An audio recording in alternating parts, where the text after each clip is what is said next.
जय हिंद दोस्तों, ये पेपर जो हुआ है ये एग्जाम डेट है 9/8/2025 को। और ये बीपीएससी मोटर व्हीकल इंस्पेक्टर का एग्जाम हुआ था 9/8/2025 को। हम लोग बीपीएससी के द्वारा अभी जितने सारे एग्जाम हुए हैं उन सबका हम लोग एनालिसिस करने वाले हैं। जैसे हमने बीपीएससी डीएसओ का पेपर हुआ था तो उसका हमने अपलोड कर रखा है, आप देख सकते हैं। क्योंकि बीपीएससी 71वीं की भी एग्जाम होने वाली है तो ज़्यादा चांस है कि ये सब प्रश्न पूछे जाते हैं, या बिहार एसएससी हो या बिहार दरोगा की भी वैकेंसी आने वाली है तो इन सबसे क्वेश्चन पूछने की संभावना ज़्यादा रहती है। तो इसलिए जो है हम लोग एनालिसिस जो भी बीपीएससी के द्वारा पेपर हुआ है या बिहार एसएससी के द्वारा, तो इस पर हम जो है आपको सभी अपलोड करके दे दिया जा रहा है ताकि आप देख सकते हैं कैसे कैसे प्रश्न का जो है पैटर्न है। तो ये जो हमारा पेपर है बीपीएससी मोटर व्हीकल इंस्पेक्टर का है, जो एग्जाम डेट है 9/8/2025 को हुआ था। तो चलिए हम शुरू करते हैं।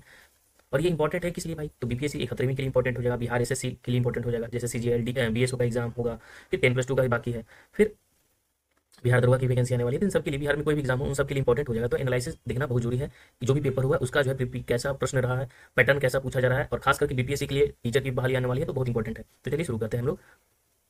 तो देखिए ये जो हमारा है व्हीकल इंस्पेक्टर का, बीपीएससी मोटर व्हीकल इंस्पेक्टर का है। तो देखिए यहाँ पे प्रश्न हमारा है, पहला क्वेश्चन क्या है समझिए। पहला क्वेश्चन क्या कर रहा है कि सर्कल को लिखा जा रहा है क्या। तो देखिए यहाँ पे समझिएगा कि सर्कल को क्या लिखा जा रहा है। तो सर्कल को लिखा जा रहा है, यही सेम ही वर्ड है, CIRCLE सर्कल है, लेकिन इसको क्या किया जा रहा है, लिखा जा रहा है RICELC। अब देखिए ये क्वेश्चन हमारा जो ऊपर वाला है इसमें और जो नीचे दिया गया है इन दोनों में कोई सेम अंतर नहीं है। जो लेटर इसमें है वो लेटर इसमें भी है, ठीक है, यानी सेम लेटर है। तो कहने का मतलब क्या है कि स्थान को सिर्फ बदला गया है। जैसे यहाँ पे सी पहले में था, यहाँ पे अंत में चला गया, ठीक है। तो मान लीजिए कि एस पहले है, स्क्वायर को हमें बदलना है SQUAR, ठीक है। जैसे वैसे हम लोग कर देंगे। तो जैसे एस पहले है तो एस हम अंत में लिखेंगे तो एस लास्ट में होना चाहिए, ऐसा भी हो सकता है। लेकिन यहाँ पे समझिएगा इसमें जो है CC2 है, ठीक है। तो आप देखिएगा पैटर्न समझ में आएगा आपको क्या क्या किया गया है। पहले जो है तीन लेटर को बदला गया है। जैसे CIR है तो इसको लिखा जा रहा है RIC, तो उसी प्रकार SQUARE है, ठीक है। तो इसमें पहले तीन लेटर को हम क्या लिखेंगे, UQS। तो UQS से शुरू होने वाला कितने हैं, तो देखिएगा UQS पहला ये खत्म हो गया, ऑप्शन से एलिमिनेट हमने कर दिया, ये भी खत्म हो गया। अब देखिए इन दोनों में है, ठीक है। और लास्ट को भी हम क्या चेंज करेंगे, तो लिखेंगे ERA। अब लास्ट में देखिए ERA किसमें है, तो मात्र एक ऑप्शन है जिसमें है D, तो D इसका आंसर हो जाएगा। तो आई होप कि आपको समझ में आया होगा। तो इसका आंसर क्या हो जाएगा, D is the right answer. चलिए इसका आंसर क्या हो जाएगा, डी इसका आंसर हो जाएगा। नेक्स्ट हम लोग क्वेश्चन देख लेते हैं। सेकंड नंबर क्वेश्चन क्या कर रहा है कि निम्नलिखित में से अनुक्रम अलग संख्या इसमें बताना है कि कौन सा जो है अलग संख्या है। तो अलग संख्या निकालने के लिए बहुत ही आसान तरीका है। कैसे आसान तरीका है, कभी कभी ऐसे प्रश्नों में आप फंस जाइएगा। जैसे क्या किया गया है, आपको पैटर्न ही पता नहीं समझ में आएगा कि क्या किया गया है। जैसे कहने का मतलब है कि इजी रहता है लेकिन हम जो है ना ज्यादा दिमाग लगा देते हैं, और ऐसे प्रश्न जो है कभी कभी 3 मिनट भी समय लगा देता है, जिसमें हम चाहते हैं कि इसको क्वेश्चन को छोड़े ना। लेकिन ऐसे प्रश्नों को कभी कभी जब देखेंगे कि 50 सेकंड या 40 सेकंड से ऊपर जा रहा है तो इसको इग्नोर करके आगे बढ़ना है, ताकि फिर से अगर ये रिवीजन कीजिएगा लास्ट में अगर देखिएगा कि क्वेश्चन जो आसानी सबसे बन जाएगा। इसलिए ऐसे प्रश्नों में खास करके माथा पीची नहीं करना, ये संख्या वाला में, ठीक है। जो फिलिंग द ब्लैंक्स दिया रहेगा और संख्या से रिलेटेड ये रीजनिंग जो है बहुत ही क्या होता है, कभी कभी नहीं बन पाता है नंबर सीरीज का। इसलिए आपको घबराना नहीं है, इसको 30 से 45 सेकंड देना है, आ गया तो ठीक है, नहीं तो आगे बढ़ना है। इस पे लग जाइएगा तो दिक्कत हो जाएगा। अब देखिए आगे इसमें अगली संख्या हमें बताना है। अब देखिए यहाँ पे 3 में 2 से हम गुना करते हैं, तो 3 में 2 से गुना करेंगे तो कितना आएगा, 6 आएगा। और 6 में +1 करके लिखा गया है 7। देखिए फिर 7 में 2 से गुना करेंगे तो 14, 14 में 1 करके लिखा गया 15। फिर उसी प्रकार 15 में 2 से गुना करके 30, 30 में 1 जोड़ देंगे तो 31। तो इसी प्रकार हम क्या करेंगे, 63 में 2 से गुना करेंगे और 1 जोड़ देंगे तो द्वितीय 6 1 जोड़ देंगे तो कितना हो जाएगा, लास्ट में 7 आना चाहिए, 7 1 में है, आंसर हमारा हो गया C, ठीक है। अब यहाँ पे आपको समझ में आ रहा होगा कि हमने इसको कैसे आंसर लाया, ठीक है। जैसे गुना कीजिए, हम तो डायरेक्ट पूरा गुना करने की जरूरत ही नहीं पड़ी, इसलिए हमने पूरा गुना नहीं किया। जैसे द्वितीय 6 दूसरे 12 लिख देते हैं और +1 कर देंगे तो 127 हो जाएगा। तो ये हो गया हमारा 127 आंसर। चलिए नेक्स्ट हम लोग देख लेते हैं question. Next question third number क्या कह रहा है। अब देखिए यहाँ ब्लड रिलेशन से क्वेश्चन बोला है। क्या कह रहा है कि दया का एक भाई है जिसका नाम क्या है, अनिल है। मतलब दया है एक, ठीक है, और इसका एक भाई है, मात्र एक ही भाई है जिसका नाम क्या है, अनिल नाम है, ठीक है, अनिल नाम है। तो यहाँ हम लिखते हैं इंग्लिश में। अब देखिए दया है, ठीक है। अब दया का एक ब्रदर है जिसका नाम क्या है, अनिल नाम है, ठीक है, अनिल नाम है। अब बोला है कि दया जो है चंद्रा का बेटा है। तो दया का भाई अनिल है, तो अनिल और दया दोनों किसका बेटा है भाई, तो चंद्रा का बेटा है, यानी चंद्रा का बेटा है। चंद्रा का बेटा का नाम क्या है, दया। अनिल क्योंकि दोनों भाई है। बीमल चंद्रा का पिता है और बीमल जो है चंद्रा का पिता है। चंद्रा का भी बाप है कौन, तो बीमल है, ठीक है। तो इसको हम लिख देते हैं बीमल है जो चंद्रा का भी बाप है। यानी दया और अनिल का ये कौन हो गया, दया अनिल का बाप हो गया चंद्रा, और चंद्रा के बाप है बीमल, तो दया अनिल का दादा कौन हो गया, बीमल हो गया। तो रिश्ते में अनिल बीमल का क्या है, यानी अनिल जो है बीमल का क्या, बताओ कि बीमल का अनिल क्या लगेगा भाई, अनिल जो है बीमल का क्या लगेगा, तो अनिल जो है बीमल का क्या है, अनिल जो है बीमल का क्या है, तो अनिल कौन है, बीमल का पोता लगेगा। तो इसका आंसर क्या हो जाएगा, पोता इसका आंसर हो जाएगा, ठीक है। अब यहाँ पे बेटा तो होगा नहीं, भाई तो होगा नहीं। अब कंफ्यूजन होगा कि कहीं दादा तो नहीं होगा ना, लेकिन क्वेश्चन ही बोला कि अनिल बीमल का क्या है, यानी अनिल कौन है बीमल के, तो अनिल है बीमल का कौन है, पोता है, तो पोता इसका आंसर हो जाएगा। चलिए आगे देख लेते हैं नेक्स्ट क्वेश्चन हम लोग। 4 नंबर क्वेश्चन। अब 4 नंबर क्वेश्चन देख लीजिए। ये क्वेश्चन जो है बहुत पैटर्न पूछा जा रहा है ऐसे प्रश्नों को, तो परेशान नहीं होना, ऐसे प्रश्नों को बनाना है। जैसे जो भी रिलेशन है सबसे पहले क्वेश्चन पढ़िए। क्वेश्चन क्या कर रहा है कि P प्लस क्यू का अर्थ है P क्यू का पति है। तो यानी जहां पे प्लस है वो बताता है क्या है कि P जो है क्यू का क्या है, पति। प्लस अर्थ है पति, भागाकार क्या है कि P क्यू का बहन है, और गुणा का अर्थ है कि P गुने क्यू का अर्थ है P क्यू का पुत्र है। तो निम्न में से कौन दर्शाता है कि A B की पुत्री है, यानी A B की पुत्री है। तो सबसे पहले हम क्या करेंगे, ऑप्शन से इसको चेक करना पड़ेगा। तो हमने क्या बताया कि जब भी ऐसे प्रश्न रहेंगे तो आपको बी या सी ऑप्शन से चेक करना है। ठीक है, किससे चेक करना है, बी और सी से चेक करना है। तो जैसे मान लेते हैं कि बी ऑप्शन को ले लेते हैं। ठीक है, अब बी की अगर हम बात करें, बी प्लस सी लिखा हुआ है, तो बी प्लस सी, प्लस का अर्थ क्या है, यहाँ पे देखिए प्लस क्या कहा है, प्लस कहा है कि बी प्लस अर्थ है पी क्यू का पति है, यानी बी जो है सी का क्या है, पति है, यानी ये पति है, यानी ये पुरुष है और ये महिला है, शादीशुदा है। अब बोला है क्या, गुना ए, यानी सी गुना ए लिखा हुआ है, तो सी गुना ए यानी एक गुना का अर्थ क्या बता रहा है, पी गुने क्यू का अर्थ है कि पी जो है ना क्यू का पुत्र है, यानी सी जो है ए का पुत्र है, यानी सी जो है ए का पुत्री है। सॉरी, सी जो है बोला क्या, पी गुना क्यू का अर्थ क्या बता रहा है कि पी गुना क्यू का अर्थ है कि पी जो है क्यू का पुत्र है, यानी सी जो है वो किसका पुत्र है, तो ए का पुत्र है, लेकिन यहाँ तो लड़की है। ये तो हमारा सेकंड नंबर क्या हो गया, खत्म हो गया। ठीक है, सेकंड नंबर होगा ही नहीं। अब देखिए यहाँ पे ये हमारा सी ऑप्शन देख लेते हैं, डी गुने बी। डी गुने बी यानी गुना क्या बताता है भाई, तो यहाँ पे देखिए डी गुने बी का मतलब है, गुना क्या कर रहा है कि डी जो है पी का पुत्र है, यानी डी जो है बी का पुत्र है, यानी ये क्या है, पुत्र है। ठीक है, तो इसको हम लिख देते हैं कि पुत्र है। चलिए आगे देख लेते हैं। अब आगे कह रहा है कि डी गुने बी, अब बी के बाद क्या है, प्लस सी है, तो बी और सी यानी प्लस का क्या बताता है कि बी जो है क्यू, पी जो है क्यू का पति, यानी बी जो है सी का क्या है, पति है। तो सी का पति है, ये पति हो गया, तो पति हो गया मतलब किसका पति है, सी का, तो ये महिला होगी तब ना पति होगा, ये पुरुष हो गया। अब देख लीजिए आगे, अब क्या बोल रहा है कि सी भागा ए, सी भागा ए कहने का मतलब क्या है, सी का ए के साथ क्या संबंध बता रहा है, तो सी का ए के साथ संबंध हम लोग देख लेते हैं। तो भागा क्या बताता है, भागा बता रहा है कि पी जो है क्यू की बहन है, यानी सी जो है ए की बहन है, यानी ये ए की क्या है, बहन है। ठीक है, क्या है, बहन है। अब आगे देख लेते हैं। अब हम देख लेते हैं क्वेश्चन क्या करें कि ए बी की पुत्री, यानी ए जो है वो बी की पुत्री है, बिल्कुल नहीं, यानी हमारा जो है सी भी खत्म हो गया। ठीक है, अब देख लेते हैं एक और ऑप्शन, और पहला ही हम देख लेते हैं, या पहला ही हम चेक कर लेते हैं, क्योंकि अब सब चेक करना पड़ेगा, किस्मत खराब थी इसलिए बी सी को चेक किया, हो सकता है ए ही आंसर हो जाए।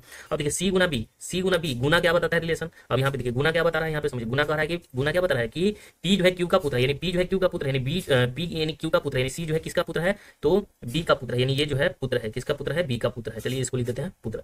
आगे क्या कर रहा है, भागा ए, यानी बी भागा ए, भागा क्या बता रहा है कि पी जो है क्यू की बहन है, यानी बी जो है किसकी बहन है, ए की बहन है, ए की बहन है, यानी पी जो है ए की बहन है, यानी ए की बहन है। अब बोल रहा है देखिए ए जो है बी की पुत्री है, ए जो है बी की पुत्री है, बिल्कुल नहीं, यहाँ पुत्री है तो बहन लग रही है, तो बिल्कुल नहीं होगा, तो यानी ए भी ऑप्शन नहीं, तो बच गया डी, तो डी इसका आंसर मार सकते हैं। ठीक है, मिस्टेक्स हो सकता है में भी, ठीक है, या हो सकता है बी और सी हो, तो आपको परेशान नहीं होना, आप देखिएगा सॉल्व करके जो आपका लगे, क्योंकि ये ऑप्शन से बनता है क्वेश्चन। ठीक है, और ये टाइम टेकिंग क्वेश्चन हो जाता है, किस्मत रहेगा तो एक बार में बन जाएगा तो ठीक है, नहीं तो ये टाइम टेकिंग। अब देखिए 6 व्यक्ति हैं, ए बी सी डी ई और एफ, दो पंक्ति में बैठे हुए हैं। ठीक है, 6 व्यक्ति हैं, कितने व्यक्ति हैं, 6 व्यक्ति हैं, A B C D E F. ठीक है, और दो पंक्ति में बैठे हुए हैं, प्रत्येक पंक्ति में 3-3 है, ई किसी भी पंक्ति के अंत में नहीं, यानी देखिए दो पंक्ति है, यानी एक पंक्ति ये हो गया और ये एक पंक्ति ये हो गया। ठीक है, दो पंक्ति हमने बना दिया। अब बोल रहा है क्या कि ई जो है किसी भी पंक्ति के अंत में नहीं है, डी जो है एफ के बाईं ओर दूसरा है, यहाँ पे समझिएगा। ठीक है, इसको हम हटाते हैं। डी जो बोल रहा है ना कि एफ के बाईं ओर दूसरा है, डी जो है एफ, यानी एफ कहीं होगा तो उसके बाईं ओर कौन है दूसरा, तो डी है, तो यानी ऊपर हो गया। अब बोल रहा है कि ई का पड़ोसी जो है सी है, यानी ई का पड़ोसी सी जो डी के तिरछे है, ई का पड़ोसी जो है सी है, ई का पड़ोसी जो है सी है, जो डी का क्या है, तिरछे विपरीत बैठा है। बी जो है एफ का पड़ोसी है, यानी बी यहाँ पे हो जाएगा बी, और ए एक बच गया यहाँ पे। ठीक है, अब बोल रहा है क्या कि बी के सामने कौन है, तो बी के सामने जो आपको दिखा होगा कि ए बैठा हुआ है, तो ए इसका आंसर हो गया। नेक्स्ट हम लोग देख लेते हैं question 6 number question. 6 number question क्या कर रहा है कि लोकेश अपने घर से 15 किलोमीटर उत्तर की ओर गया। ठीक है, लोकेश जो है, अब यहाँ पे डायरेक्शन में आपको समझ पता होना चाहिए कि ये होता है ईस्ट, ये होता है वेस्ट, और ये होता है नॉर्थ, और नीचे होता है क्या, साउथ। ठीक है, अब आगे देख लेते हैं। बोला है क्या कि लोकेश अपने घर से, मान लीजिए कि लोकेश का एक घर होगा यहाँ पे। ठीक है, लोकेश अपने घर से 15 किलोमीटर उत्तर की ओर जाता है। उत्तर करने का मतलब क्या है, ऊपर की ओर जा रहा है बेचारा। ठीक है, यही उत्तर इसका डायरेक्शन हो गया। उत्तर की ओर जाता है कितना, तो 15 किलोमीटर चलता है भाई, 15 किलोमीटर चलता है, यहाँ लिख देते हैं कि 15 किलोमीटर चल रहा है। आगे क्या कर रहा है कि वह फिर पश्चिम की ओर मुड़ा और 10 किलोमीटर चला। और पश्चिम की तरह हमने बताया था डायरेक्शन में कि ये पूरब होता है तो ये पश्चिम होता है, यानी इधर होगा। तो पश्चिम की ओर कितना घूम रहा है, तो 10 किलोमीटर, यानी इसको हम पश्चिम की ओर घुमा देते हैं, कितना है, तो 10 किलोमीटर, यानी ये जो है 10 किलोमीटर चल गया पश्चिम की ओर बेचारा। आगे देख लेते हैं। फिर वह दक्षिण की ओर मुड़ा और 5 किलोमीटर चला। फिर यहाँ से जो है 5 किलोमीटर ये दक्षिण की ओर, यानी दक्षिण यानी नीचे। ठीक है, तो ये 5 किलोमीटर चला दक्षिण की ओर। अब आगे देख लेते हैं क्या कर रहा है, 5 किलोमीटर दूर किया और अंत में पूरब की ओर मुड़ा और 10 किलोमीटर गया, और अंत में ये कहाँ मुड़ रहा है, 10 किलोमीटर जा रहा है फिर पूरब की ओर, यानी फिर वही अवस्था पर पहुंच गया ये। ठीक है, फिर वो जो है जिस लाइन पे चल रहा था उसी लाइन पे पहुंच गया। ठीक है, अब बोला कि वो अपने घर से किस दिशा में है, अब घर इसका यहाँ है। ठीक है, और यहाँ पे ये पहुंच गया, तो ऊपर किस दिशा में, उत्तर दिशा में है भाई, और उत्तर दिशा में भी और कितने किलोमीटर है, तो 5 किलोमीटर है। तो दिशा तो पूछा नहीं, सिर्फ दिशा पूछ रहा है, कितना दूरी ये नहीं पूछ रहा है। Next question 7 number question. 7 number question देख लीजिए। श्रृंखला में आसान अक्षरों के बीच छोड़े गए अक्षरों की संख्या 2 से कम हो जाती है, निम्नलिखित में से कौन सी श्रृंखला इस नियम का पालन करती है। बोला क्या क्वेश्चन की 4 ऑप्शन दिए हुए हैं। ठीक है, 4 ऑप्शन में अक्षरों की जो है श्रृंखला दिया हुआ है। तो बोला गया कि श्रृंखला में आसन अक्षरों के बीच छोड़े गए अक्षरों की संख्या 2 से कम हो जाती है। ठीक है, निम्न में से कौन से श्रृंखला इस नियम का जो है पालन करता है। तो पालन करने के लिए हमें क्या करना पड़ेगा, सबका जो लिखिए। जैसे ई का कोड होता है कितना, 5, पी का कोड होता है 16, भी का कोड कितना होता है, ठीक है, यानी ई 5, पी 16, भी 22, ए 1 और एफ 6। अब बोल रहा है क्या कि अक्षरों के बीच छोड़े गए अक्षरों की संख्या 2 से कम हो जाती है। तो ये इसमें तो हो नहीं रहा है। फिर अब देख लेते हैं जी पी डब्ल्यू बी में, तो ये 7 होता है, पी 16 हो जाता है, डब्ल्यू होता है 23 होता है, और ये 2 हो जाता है, और ये 5 होता है। इसमें हो रहा है क्या, ये भी नहीं हो रहा है। ठीक है, अब आगे देख लेते हैं U C Z O P. तो नियम तो पालन नहीं कर रहा है। 2 अब देख लेते हैं यू। ठीक है, यू को क्या लिखते हैं, 21 लिखते हैं। सी का आउटपुट कितना होता है, 3 होता है। जे का कितना होता है, तो जे का होता है 10, और ओ का कितना होता है, तो ओ होता है 15, और पी होता है कितना, 16 होता है। ठीक है, अब यहाँ पे देखिए 3 अक्षर अगर हम छोड़ेंगे तो कितना हो जाएगा भाई, तो देखिए भी डब्ल्यू हो जाएगा। ठीक है, भी डब्ल्यू एक्स होता है, तो बिल्कुल आता है। फिर 2 अक्षर अगर हम छोड़ेंगे तो 2 अक्षर छोड़ेंगे तो सी के बाद क्या आता है, डी और ई आता है। ठीक है, और उसके बाद जो है जे लिखा गया है। ठीक है, अब आगे देख लेते हैं, जे के बाद हम अगर एक छोड़ेंगे तो क्या आता है, के आता है। ठीक है, फिर उसके बाद ओ लिखा गया है। फिर ओ और पी है, ओ और पी है, 15 16 है, तो ओ अक्षर छोड़कर जो हम क्या पी, तो यानी ये नियम जो है पालन करते हैं, यानी इसका आंसर क्या हो जाएगा, सी इसका आंसर हो जाएगा। चलिए नेक्स्ट क्वेश्चन देख लेते हैं। 8 नंबर क्वेश्चन क्या कर रहा है कि देखिए, निम्नलिखित अनुक्रम में कितने विषम संख्या है जिनके ठीक बाद एक विषम संख्या है। ठीक है, अब ऐसे बताना है इनमें से विषम संख्या क्या होता है, जो 2 से भाग देने पर कट जाए। ठीक है, वो क्या है, सम है। ठीक है, और जो 2 से भाग देने पर ना कटे, ठीक है, वो क्या है, विषम है। तो विषम संख्या अगर हम बात करें तो विषम संख्या जैसे 2 4 6 8 ये सब क्या है, सम संख्या है। 1 3 5 7 क्या है, एक विषम संख्या है। यानी कहने का मतलब विषम के बाद विषम होना चाहिए। यही तो कह रहा है कि अनुक्रम में कितने विषम संख्या जिनके ठीक बाद एक विषम संख्या है, यानी विषम के बाद विषम। तो देखिए 5 क्या है, विषम संख्या है, उसके बाद भी एक विषम संख्या है, तो यानी हमें पहला मिल गया। ठीक है, 5 विषम संख्या, उसके बाद एक विषम संख्या एक मिल गया। अब देखिए 1 के बाद सम आ गया। अब 7 क्या है, विषम संख्या, फिर उसके बाद एक विषम संख्या है, तो दूसरा भी मिल गया। अब देखिए 9 विषम संख्या, लेकिन उसके बाद सम संख्या है। 5 है विषम संख्या, फिर उसके बाद एक विषम संख्या है, तो आ गया तीसरा। फिर देखिए 3 है विषम संख्या, फिर उसके बाद एक विषम संख्या आ गया। 5 है, नहीं आ रहा है, फिर 5 के बाद 8 है सम संख्या। 6 फिर 3 के बाद 8 आ जा रहा है, फिर 5 है, फिर 2 आ जा रहा है, फिर यानी इसमें आप देख रहे हैं कितने मिल गए, 4। ठीक है, तो यहाँ इसका आंसर हो जाएगा 4। मिस्टेक से हो सकता है कि 5 भी हो, लेकिन हमें ना पता, लेकिन अगर आपको पता चलता है तो 5 इसका राइट आंसर हो जाएगा। तो यहाँ पे पता चला है कि 4 है। ठीक है, तो आपको सावधानी पूर्वक देख लेना है। नेक्स्ट क्वेश्चन हमारा 9 नंबर क्वेश्चन। 9 नंबर क्या है, रीजनिंग का क्वेश्चन। अब देखिए इसमें क्या किया गया होगा भाई। अब देखिए 6 5 और बीच में कितना है, 12 है, यानी 4 5 और 6 को इस्तेमाल करके लिखा गया है 12। अब क्या कैसे पैटर्न किया गया होगा, ये आपको समझना पड़ेगा। ठीक है, ये आपको क्या करना पड़ेगा, समझना पड़ेगा। तो 9 नंबर क्वेश्चन देखिए कि 5 6 4 को इस्तेमाल करके 12 लिखा गया है। 6 7 5 को इस्तेमाल करके 21 लिखा गया है, और 8 4 10 को इस्तेमाल करके क्या लिखा जाएगा। तो यहाँ पे पैटर्न समझना बहुत जरूरी है कि आखिर क्या किया गया है भाई। तो 6 5 11 4 15, 6 5 11 4 15 3 से डिविजिबल है। ठीक है, 7 4 13 5 18 3 से डिविजिबल है। अब देखिए 8 4 12 और 10 22। ठीक है, तो 22 तो होगा नहीं, नहीं बन रहा पैटर्न। चलिए, तो हमने पता है ना, कभी कोई ऐसा प्रश्न भी रहता है, कुछ प्रश्न है कि आपको सॉल्व भी नहीं होगा। ठीक है, और जरूरी होगा कि इजी पैटर्न होगा। चलिए आगे देख लेते हैं इसको, लास्ट में हम देखेंगे। 10 नंबर क्वेश्चन देख लेते हैं। 10 नंबर क्वेश्चन क्या कर रहा है हमारा कि प्लस को जोड़ को दर्शाता है, भागा घटाव को दर्शाता है, प्लस गुना को दर्शाता है, और माइनस भाग को दर्शाता है। यानी जहाँ पे गुना लिखा है उसको जोड़ में बदलना है। ठीक है, तो यहाँ पे देखिए 20 है तो 20 लिखेंगे। यहाँ पे समझिएगा 20 है तो क्या लिखेंगे, 20। अब हमने क्या बताया, गुना है तो गुना को क्या में बदलना है, जोड़ में बदलना है। फिर 8 भागा को क्या में बदलना है, घटाव में बदलना है 8। माइनस को क्या में बदलना है, भागा में बदलना है 4। और प्लस को क्या में बदलना है, गुना में बदलना है। तो अब इसको सॉल्व करके देख लेते हैं। तो देखिए 4 दूनी कितना हो जाएगा, 8, और 2 दूनी के 4, 8 में से 4 गया 4, और 20 4 24 इसका आंसर हो गया। चलिए नेक्स्ट क्वेश्चन देख लेते हैं हम लोग। 11 नंबर क्वेश्चन क्या कर रहा है कि चालू वर्ष में किस भारतीय राज्य के एक उद्यमी ने 56 नीलाभ स्मृति चिन्हों को प्रदर्शित करते हुए मोदी मेमेंटो संग्रहालय की स्थापना की। कौन सा राज्य भाई, गुजरात है, बिहार है, कि मध्य प्रदेश है, कि केरल है। तो हम सभी जानते हैं कि 56 स्मृति चिन्ह की अगर हम बात कर रहा है तो ये है बिहार अपना। ठीक है, बिहार में क्या है कि बिहार के मोतिहारी शहर है। ठीक है, वहीं पे उद्यमी यमुना सिकारिया ने 56 स्मृति चिन्ह मोमेंटो खरीदकर मोदी मोमेंटो म्यूजियम नाम से एक अनोखा संग्रहालय भी स्थापित किया है। ठीक है, ये ध्यान रखना है।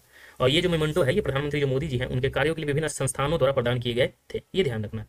तो चलिए आगे, आपको याद रखना है इसका आंसर क्या हो जाएगा, बिहार होगा। तो किस भारतीय राज्य के उद्यमी ने, तो ये बिहार के कहाँ के हैं उद्यमी, याद रखना है कि मोतिहारी में है। ठीक है, मोतिहारी है बिहार में, मोतिहारी जिला।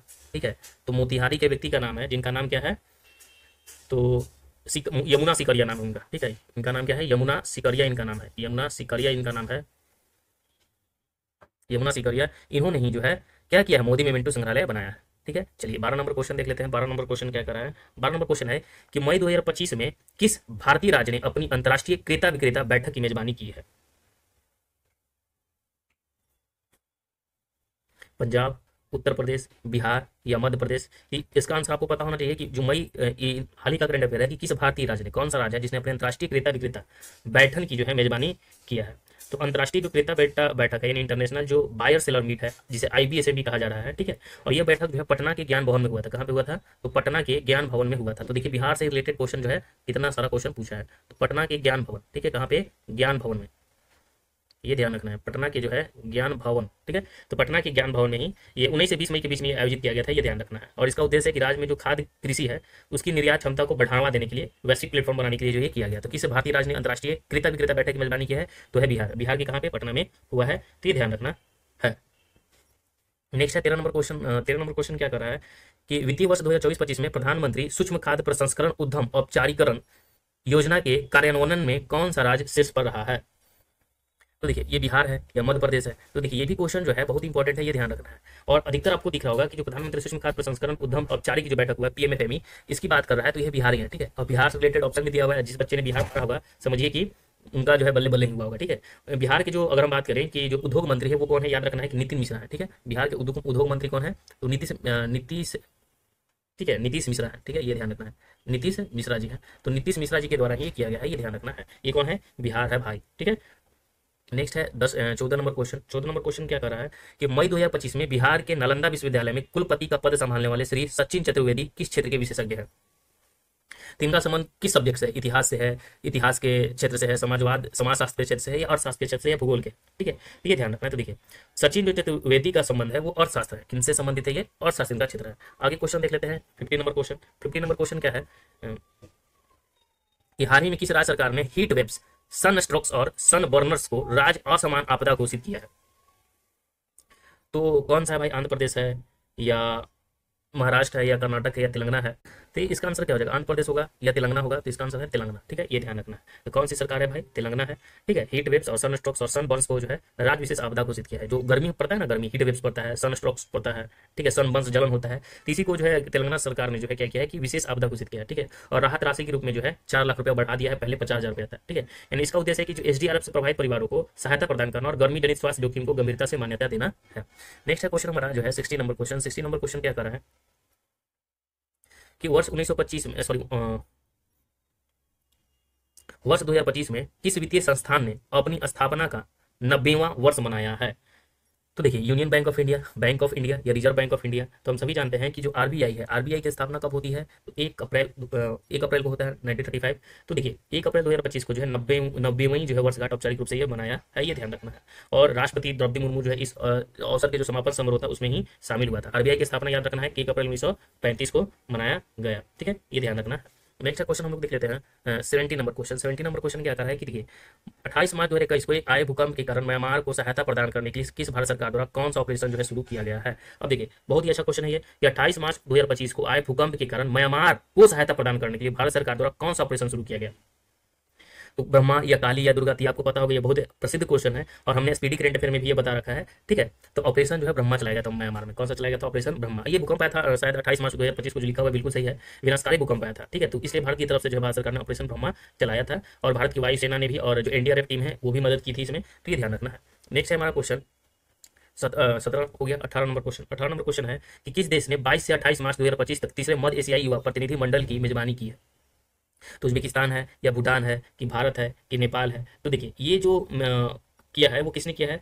तो हमें लग रहा है कि किस देश ने जो है 22 से 28 मार्च मतलब तीसरे मध्य एशियाई युवा प्रतिनिधि मंडल में जो है मेजबानी किया है। तो उज्बेकिस्तान है कि भूटान है कि भारत है, ठीक है। तो देखिए इसमें जितने सारे देश है, जैसे कजाकिस्तान शामिल है, किर्गिस्तान शामिल है, तजाकिस्तान शामिल है, तुर्कमेनिस्तान शामिल है, ठीक है, उज्बेकिस्तान है। तो हमें लग रहा है इसका आंसर जो हो जाएगा उज्बेकिस्तान, इसका आंसर होगा, ठीक है, ये ध्यान रखना है। लेकिन यहाँ पे मेजबान देश की अगर हम बात करें तो यहाँ भारत हो सकता है, ठीक है। किस देश ने 22-28 मार्च 2025 में तीसरा मध्य एशियाई युवा प्रतिनिधि मंडल की मेजबानी की है? तो भारत किया है, ये ध्यान रखना है, ठीक है। और ये जो है भारत सरकार और युवा कार्यक्रम और खेल मंत्रालय के द्वारा जो है किया गया है 22-28 मार्च के बीच में हुआ है, जो लिखा हुआ है क्वेश्चन में। 19 नंबर क्वेश्चन है कि श्री ज्योतिरादित्य सिंधिया ने मार्च माह में आयोजित मोबाइल वर्ल्ड कांग्रेस 2025 में भारत का प्रतिनिधित्व किया किस देश में? ये जो ज्योतिरादित्य सिंधिया है इन्होंने मोबाइल वर्ल्ड कांग्रेस का आयोजन, ठीक है, तो ये कहाँ पे इन्होंने किया, ठीक है। तो इंपॉर्टेंट है, याद रखना है कि ये जो किया है वो स्पेन में किया है। स्पेन की कहाँ पे किया है? तो स्पेन में जो है बार्सिलोना, ठीक है। तो बार्सिलोना स्पेन में इन्होंने किया है। और हम सभी जानते हैं कि जो ज्योतिरादित्य सिंधिया वो कौन है? भारत के कैबिनेट मंत्री में संचार मंत्री है, ठीक है, संचार मंत्री जो है ज्योतिरादित्य सिंधिया है, ये ध्यान रखना है। ये स्पेन के बर्लिन में इन्होंने ये बार्सिलोना में इन्होंने ये मोबाइल वर्ल्ड कांग्रेस का आयोजन किया था। आगे क्वेश्चन है 20 नंबर क्वेश्चन कि भारत और जापान के बीच पर्यटन सहयोग पर संयुक्त कार्य समूह की 4थी बैठक 8 अप्रैल 2025 को हुई। यह कहाँ आयोजित की गई थी? नई दिल्ली में की गई थी कि पांडिचेरी में की गई थी कि बेंगलोर में की गई थी कि मुंबई में की गई थी? बहुत ही अच्छा क्वेश्चन जो है ये पूछा गया है इसमें, ये ध्यान रखना है। मतलब करंट अफेयर से रिलेटेड जो है ढंग का क्वेश्चन पूछा गया है और आसान क्वेश्चन भी नहीं पूछा गया, ठीक है। तो आपको ये कंफ्यूजन नहीं होना, इसका आंसर हो जाएगा वो नई दिल्ली होगा। भारत और जापान के बीच जो पर्यटन सहयोग संयुक्त कार्य समूह की 4थी बैठक हुई वो कहाँ पे? नई दिल्ली में हुई। चलिए आगे देख लेते हैं हम लोग 21 नंबर क्वेश्चन। 21 नंबर क्वेश्चन क्या है हमारा कि भगवान महावीर के जन्म के सम्मान में, ठीक है, ये भी करंट अफेयर से रिलेटेड है कि भगवान महावीर के जन्म के सम्मान में 9 अप्रैल 2025 को मनाए गए नौकार महामंत्र दिवस को उद्घाटन किसके द्वारा किया गया था?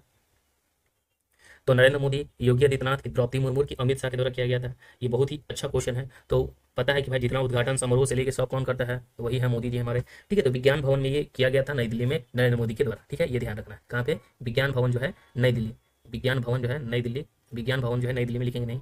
ठीक है, अब आगे देख लेते हैं 22 नंबर क्वेश्चन। 22 नंबर क्वेश्चन क्या है कि हाल ही में किस बॉलीवुड अभिनेता को केंद्रीय खेल मंत्री मनसुख मंडाविया ने फिट इंडिया आइकन के रूप में जो है सम्मानित किया है? बहुत ही अच्छा क्वेश्चन जो है पूछा गया है। जो भी स्टूडेंट पढ़ने वाले हैं वो क्वेश्चन को सही कर सकते हैं। करंट अफेयर से जो है अच्छा क्वेश्चन पूछा गया है। तो हम सभी जानते हैं कि आयुष्मान खुराना साहब है। कौन है? आयुष्मान खुराना साहब है। ठीक है, अभिनेता है। नेक्स्ट है हमारा 23 नंबर क्वेश्चन कि हैदराबाद में आयोजित प्रतियोगिता के 72वें संस्करण में मिस वर्ल्ड 2025 का ताज किसे पहनाया गया? तो देखिए, मिस वर्ल्ड 2025 का खिताब जो है जीतने वाली कौन है भाई? ये कोई पूछने वाली बात है। और ये जो आयोजित था ये कहाँ पे? हैदराबाद में था। ठीक है, तो ये थाईलैंड की एक प्रतिनिधि है जिनका नाम क्या है? ओपेल सुजाता चुआंगश्री। ठीक है, ये कहाँ के हैं? थाईलैंड के हैं, ये ध्यान रखना है। तो हैदराबाद में जो 72वां संस्करण हुआ मिस वर्ल्ड 2025 का, तो ताज किसने जीता भाई? तो जीता है ओपल सुजाता चुआंगश्री। ओपल सुजाता चुआंगश्री, ये कहाँ की हैं ये भी ध्यान रखना है।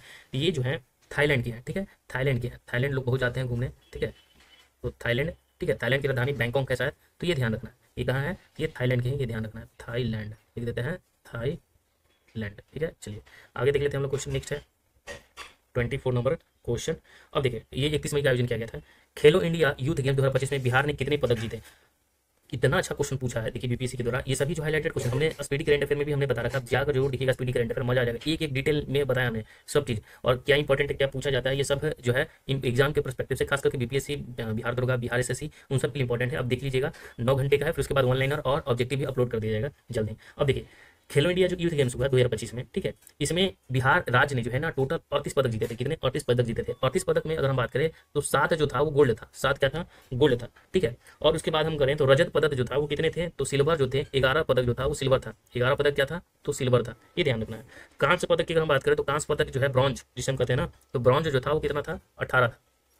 ब्रॉन्ज मेडल जो था वो कितना था? तो ब्रॉन्ज मेडल जो था 18 था। तो गोल्ड 7 को था, सिल्वर 11 को था। ठीक है, और ये हो सकता है ये पूछी भी जाएगा एग्जाम में। ठीक है, कितने खेलो इंडिया यूथ गेम्स में बिहार ने कितने पदक जीते? तो 7 गोल्ड, 11 सिल्वर, 18 ब्रॉन्ज। 7 11 18 याद रखना है, और टोटल मिलाकर कितना हो जाएगा? तो 36 हो जाएगा। तो टोटल जो 36 पदक जीते थे, ये ध्यान रखना है, बहुत इंपॉर्टेंट है।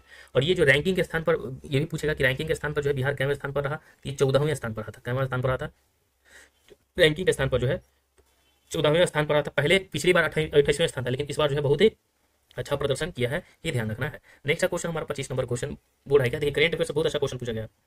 हाल ही में कौशल विकास एवं उद्यमिता मंत्रालय ने किसके साथ मिलकर महिलाओं के लिए EI करियर शुरू किया?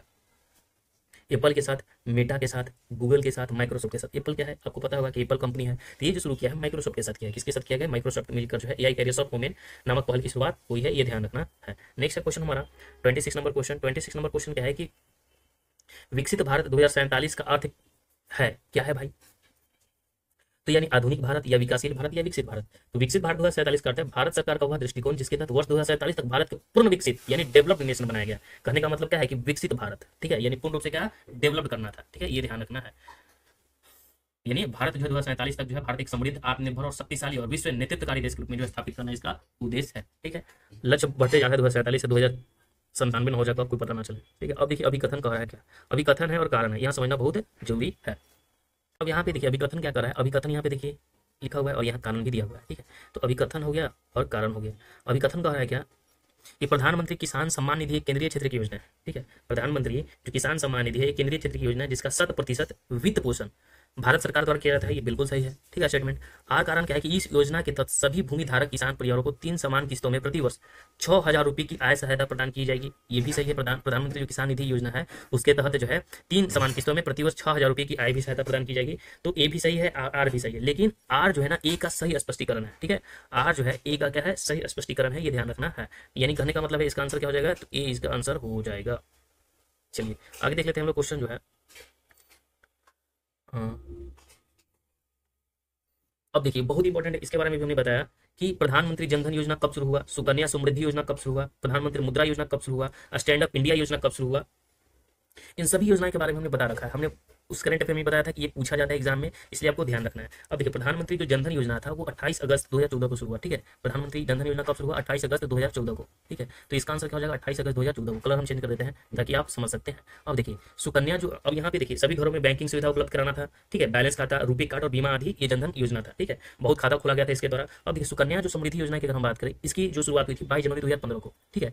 22 जनवरी 2015 को, लेकिन यहाँ लिखा हुआ 21 जनवरी 2015 चलेगा भाई, ठीक है। 22 जनवरी बेटी बचाओ बेटी पढ़ाओ अभियान के अंतर्गत, इसी के अंतर्गत था सुकन्या समृद्धि योजना यानी SSY के अंतर्गत ही था। बालिकाओं की शिक्षा और विवाह के लिए बचत करना इसका उद्देश्य था, ये ध्यान रखना है। अब यहाँ पे देखिए नेक्स्ट हमारा है कि प्रधानमंत्री जो मुद्रा योजना था, इसकी शुरुआत कब हुई? 8 अप्रैल 2025 को, ठीक है। इसकी शुरुआत होती है 8 अप्रैल 2025 को। इसका उद्देश्य क्या है? तो सूक्ष्म एवं लघु उद्योगों को बिना गारंटी के ऋण उपलब्ध कराना, शिशु किशोर या तरुण श्रेणियों में जो था ये उपलब्ध कराना था, ये ध्यान रखना है। अब आगे देख लेते हैं स्टैंड अप इंडिया योजना, ये क्या है? ये भी बहुत इंपॉर्टेंट है, ये ध्यान रखना। स्टैंड अप इंडिया जो था इसकी शुरुआत 5 अप्रैल 2016 को हुई थी, ठीक है।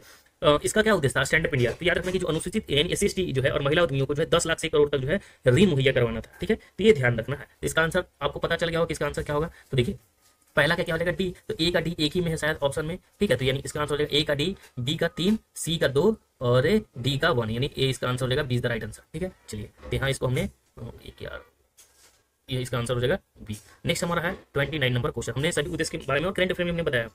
जब आर्थिक विकास में वृद्धि होगी तो राष्ट्रीय आय में तृतीय क्षेत्र का हिस्सा क्या रहेगा? अनुपातिक रहेगा, स्थिर रहेगा, बढ़ेगा कि घटेगा? तो बहुत ही अच्छा क्वेश्चन, ये इकोनॉमिक्स से क्वेश्चन पूछा होगा, ठीक है। तो मान लेते हैं कि जब आर्थिक विकास में वृद्धि होती है तो अर्थव्यवस्था की संरचना भी क्या होता है? उसमें बदलता है, ठीक है। ये ध्यान रखना है। जैसे अगर हम तृतीय क्षेत्र की बात करें तो ये तो इंपॉर्टेंट हो जाता है कि तृतीय क्षेत्र में आपसे पूछेगा कि क्या क्या आता है भाई। तो बैंकिंग, बीमा, परिवहन, शिक्षा, स्वास्थ्य, सूचना प्रौद्योगिकी, व्यापार, ठीक है। ये सब क्या होता है? ये आता है। तो जब आर्थिक विकास में वृद्धि होगी तो राष्ट्रीय आय में तृतीय क्षेत्र का हिस्सा क्या होगा? बढ़ेगा। तो इसका आंसर क्या हो जाएगा? तो बढ़ेगा इसका आंसर हो जाएगा, ये ध्यान रखना है, ठीक है। यानी सर्विस सेक्टर में क्या होगा? बढ़ेगा। नेक्स्ट क्वेश्चन हमारा क्या है कि कौन से भुगतान संतुलन में चालू खाते की रचना नहीं करते हैं? वस्तुओं के निर्यात, वस्तुओं के आयात, वस्तुओं के विदेशी निवेश की सेवाओं के आयात एवं निर्यात। तो ये बहुत अच्छा क्वेश्चन है। जैसे 31 नंबर क्वेश्चन क्या है कि निम्नलिखित में से कौन से भुगतान संतुलन में चालू खाते की रचना नहीं करते हैं, ठीक है। तो ये ध्यान रखना। जैसे वस्तु का आयात निर्यात करने का मतलब क्या है? सेवाओं का आयात निर्यात करने का मतलब क्या है? आय इनकम क्या है? स्थानांतरण ट्रांसफॉर्मर क्या है? ये सभी इंपॉर्टेंट है। देखिए वस्तु का निर्यात करने का मतलब क्या है कि चालू खाते में आता है, ठीक है, ठीक है। ये सही हमारा। वस्तु का आयात करने का मतलब ये भी चालू खाते में आता है। सेवाओं का आयात निर्यात ये भी चालू खाते में आता है। यानी सेवाओं का आयात और निर्यात क्या ये भी है। विदेशी निवेश की अगर हम बात करें तो ये इसका क्या हो जाएगा? रॉन्ग हो जाएगा, ठीक है। इसका आंसर क्या हो जाएगा? रॉन्ग हो जाएगा। तो बोल रहा था कि भुगतान संतुलन में चालू खाते की रचना नहीं है, तो वस्तु का निर्यात ये भी चालू खाता से संबंधित है, ठीक है। वस्तु का आयात इसमें भी चालू खाता से संबंधित है। सेवाओं का आयात निर्यात ये भी चालू खाता रहेगा तो संबंधित है। विदेशी निवेश ये चालू खाता से संबंधित नहीं है। तो आपको पता चला कि हम लोग का अकाउंट है क्या? करेंट अकाउंट होता है, चालू खाता, ये ध्यान रखना है। नेक्स्ट हमारा है क्वेश्चन 31 नंबर क्वेश्चन कि निम्नलिखित में से कौन ग्रामीण ऋण का संस्थागत स्रोत नहीं है? घरेलू बैंकर्स, व्यापारिक बैंक, प्राथमिक कृषि सहकारी ऋण समिति या क्षेत्रीय ग्रामीण बैंक? इतना अच्छा क्वेश्चन पूछा है। ए है आंसर है कि बी है कि सी है कि डी है? तो सबसे पहले आपको व्यापारिक बैंक क्या होता है? कमर्शियल बैंक होता है। प्राथमिक कृषि सहकारी ऋण समिति होता है जिसे PSCS भी कहा जाता है, ठीक है। और एक क्षेत्रीय ग्रामीण बैंक होता है जिसे हम क्या कहते हैं? RRB, ठीक है। रीजनल जो है मतलब रीजनल जो है रूरल बैंक होता है। और एक होता है नबार्ड जिसे हम सरकारी बैंक भी कहा जाता है, ठीक है। तो इसका आंसर क्या होगा? तो याद रखना है कि जो घरेलू बैंक है, ठीक है, यानी जो इंडिजीनियस बैंकर्स है, इसका आंसर हो जाएगा, यही इसके अंतर्गत नहीं आता है, ठीक है। तो कौन सा ग्रामीण ऋण का संस्थागत स्रोत नहीं है? तो घरेलू बैंकर्स। लेकिन आपको लगा कि घरेलू बैंकर्स है तो ये आता होगा, तो ये घरेलू बैंकर्स नहीं आता है। बाकी व्यापारिक बैंक, प्राथमिक कृषि सहकारी ऋण समिति और क्षेत्रीय ग्रामीण बैंक ये सब आता है। अब देख लेते हैं 32 नंबर क्वेश्चन। 32 नंबर भी क्वेश्चन बहुत इंपॉर्टेंट है, ये ध्यान रखना है। नई औद्योगिक नीति 1991 का मुख्य प्रस्ताव था, क्या था भाई? तो कुछ उद्योगों को छोड़कर सभी उद्योग के लिए औद्योगिक लाइसेंस समाप्त कर दी गई थी नई औद्योगिक नीति 1991 में, जो न्यू इंडस्ट्रियल पॉलिसी आया था 1991 में, ठीक है। तो भारत में आर्थिक सुधार जैसे इकोनॉमिक्स रिफॉर्म्स आया, LPG रिफॉर्म्स आया, लिबरलाइजेशन, प्राइवेटाइजेशन, ग्लोबलाइजेशन की शुरुआत इसमें माना जाता है, ठीक है। तो इसमें क्या हुआ था कि जो लाइसेंस राज का अंत हो गया था। मेन प्रपोजल यही था इसका, ठीक है। जो नई औद्योगिक नीति 1991 की आई उसमें मेन प्रपोजल क्या था कि जो लाइसेंस राज था उसका अंत हो गया था। अधिकांश उद्योग से औद्योगिक लाइसेंस समाप्त कर दी गई और केवल कुछ उद्योग जैसे सुरक्षा, पर्यावरण से जुड़े लाइसेंस सूची में रखे गए थे, ठीक है। फिर क्या किया गया था कि सार्वजनिक क्षेत्रों की भूमिका जो थी सीमित कर दी गई थी, यानी केवल मात्र 8 उद्योग जो थे सार्वजनिक क्षेत्र के लिए सुरक्षित रखे गए थे, जैसे रक्षा हो गया, परमाणु ऊर्जा हो गया, ये, ठीक है। फिर क्या था कि बाकी जो क्षेत्र था उसमें निजी निवेश की अनुमति दे दी गई थी, यानी जो है प्राइवेट जो है रूप से उसमें निवेश किया जा सकता था। बाकी जो 8 उद्योग को छोड़कर, वो गवर्नमेंट को छोड़कर बाकी जो है निजी निवेश का जो है दे दिया गया था। फिर विदेशी निवेश को बढ़ावा गया, यानी FDI कहने का मतलब फॉरेन डायरेक्ट इन्वेस्टमेंट की अनुमति दे दी गई। कई क्षेत्रों में विदेशी कंपनियों को जो है स्वचालित मंजूरी की सुविधा भी मिली थी। फिर बात की गई थी MRTP अधिनियम का कमजोर होना। ये क्या था कि जो बड़े उद्योग घराने थे जैसे मोनोपोलिस पर लगाई गई पाबंदियां हटाई दी गई थी, यानी जो बड़े उद्योग के घराने थे उनके जो है पाबंदी लगाई गई थी, उसको हटा दिया गया था। फिर प्राइवेटाइजेशन की तो बात की गई थी, यानी सार्वजनिक क्षेत्र के उपक्रम में निजी भागीदारी और जो है डिसइन्वेस्टमेंट भी शुरू कर दिया गया था। वैश्वीकरण की भी बात की गई थी, यानी विदेशी तकनीक, पूंजी और व्यापार को प्रोत्साहन मिला और भारत में विश्व अर्थव्यवस्था में जोड़ने की जो है दिशा में कदम बढ़ा था, ठीक है। तो अगर हम बात करें तो नई औद्योगिक नीति का मुख्य प्रस्ताव क्या था, तो लाइसेंस राज समाप्त करना, निजी क्षेत्र और विदेशी निवेश को बढ़ावा देना तथा अर्थव्यवस्था को उदारीकरण, निजीकरण और वैश्वीकरण की दिशा में लाया जाना। तो ऑप्शन से आपको समझ में आना चाहिए कि तकनीकी जानकारी पर आयात प्रतिबंध था, विदेशी पूंजी निवेश पर रोक लगाई जाएगी, विदेशी पूंजी निवेश पर रोक नहीं लगाई जाएगी भाई, ये तो था। कुछ लोगों को सभी लोगों के लिए जो औद्योगिक लाइसेंस समाप्त कर दी थी, भी सही है। तकनीकी जानकारी पर आयात प्रतिबंध लगाया गया था, तकनीकी जानकारी पर ये 100% एक प्रत्यक्ष विदेशी निवेश की सुविधा दी गई थी। तो इसका 100% की अगर हम बात करें ABCD में से कौन सा आंसर हो जाएगा, मुख्य रूप से इसका आंसर क्या हो जाएगा, ये। ठीक है, पहला, यानी क्या किया गया था कि नई औद्योगिक नीति में हमने अभी पढ़ा कि कुछ उद्योगों को छोड़कर सभी उद्योगों के लिए जो औद्योगिक लाइसेंस समाप्त कर दी गई थी, मात्र 8 को छोड़कर, ये ध्यान रखना। चलिए आगे देख लेते हैं हम लोग 33 नंबर क्वेश्चन। 33 नंबर क्वेश्चन क्या कर रहा है, भारत ने 2000 से 2024 के बीच शुल्क योग वस्तुओं पर औसत प्रशुल्क दर में कमी की है। तो देखिए भारत ने क्या किया है कि 2000 से 2024 के बीच शुल्क योग वस्तुओं पर औसत प्रशुल्क दर में कमी की है। कितना कमी की है, 50 से 30% या 48.9 से 17.3%। तो इसका तो आंसर हो जाएगा यही। ठीक है, 48.9% से लेकर 17.3% तक जो है की है। ठीक है, तो WTO और भारत सरकार के आंकड़ों के अनुसार 2000 में भारत की औसत डायरेक्ट दर लगभग 48.9% से लेकर 2024 तक घटाकर लगभग 17.3% कमी की है, ये ध्यान रखना है। आगे क्वेश्चन हम देख लेते हैं। 34 नंबर क्वेश्चन क्या है कि विदेशी मुद्रा भंडार में भारत की रैंकिंग क्या है। 2024 में विदेशी मुद्रा भंडार में भारत की रैंकिंग क्या है, तो पहला था स्थान, या दूसरा था, या तीसरा था, या चौथा था। ये सभी क्वेश्चन वैसे प्रश्न हैं जो लोग पढ़ते हैं करंट अफेयर अगर स्टडी देखे होंगे तो वो क्वेश्चन को जो है सही कर सकते हैं, लेकिन एक बार नहीं होता है, बहुत प्रैक्टिस करना पड़ता है। जैसे मल्टी टाइम आपको रिवीजन करना पड़ेगा, तब जाकर आप क्या क्वेश्चन को सही कर सकते हैं। ठीक है, तो देखिए 2024 में विदेशी मुद्रा भंडार में भारत की रैंकिंग क्या है, ये बहुत इंपॉर्टेंट है। ठीक है, अब देखिए जैसे अगर हम बात करें तो सबसे टॉप पर कौन था, तो सबसे टॉप पर था चीन। ठीक है, ये ध्यान रखना है। फिर उसके बाद कौन था, तो ये ध्यान रखना है कि जापान था, हम ये बता ही देते हैं भाई, सब बता रहे हैं तो बहुत अच्छा क्वेश्चन है। फिर था स्विट्जरलैंड। ठीक है, फिर उसके बाद है भारत का स्थान, यानी कैवा स्थान आ गया भाई, तो चौथा स्थान आ गया। तो याद रखना है कि विदेशी मुद्रा भंडार में भारत की रैंकिंग जो थी किसके बाद थी, तो विदेशी मुद्रा भंडार में चाइना था सबसे पहले, फिर था जापान, फिर था स्विट्जरलैंड, और फिर कौन था, इंडिया। ठीक है, ये ध्यान रखना है। चलिए 35 नंबर क्वेश्चन कहाँ है, अब देखिए बहुत अच्छा क्वेश्चन है 35 नंबर क्वेश्चन कि विश्व में सीमेंट उत्पादन में भारत का स्थान क्या है। आपको लग रहा होगा कि कितना आसान क्वेश्चन है, लेकिन ऐसे क्वेश्चनों में लोग जो है ना फंसते हैं। और पहला है, दूसरा है, तीसरा है, चौथा है, एक्यूरेट जानकारी। और क्या होता है कि ऑब्जेक्टिव न करने से थोड़ा सा परेशानी भी होता है। ठीक है, ये ध्यान रखना है। तो सीमेंट उत्पादन में जो है दूसरा स्थान है। ठीक है, क्या है, दूसरा स्थान है। और दूसरा स्थान है तो पहला स्थान किसका है भाई, तो पहला स्थान है और कौन है, अपना पड़ोसी चाइना। ठीक है, यानी अपना पड़ोसी जो चाइना है वो पहले स्थान पर है। ठीक है, ये ध्यान रखना। ये भाई कभी पीछे नहीं रहता किसी चीज़ में ना, या मेडल हो या कुछ भी हो। ठीक है, हमारे नेता लोग लेकिन सभी से आगे हैं, सभी कंट्री से आगे। जितने अमीर हैं किसी देश के नेता लोग उतने अमीर नहीं होंगे। राष्ट्रपति शंकर दयाल शर्मा का कार्यकाल था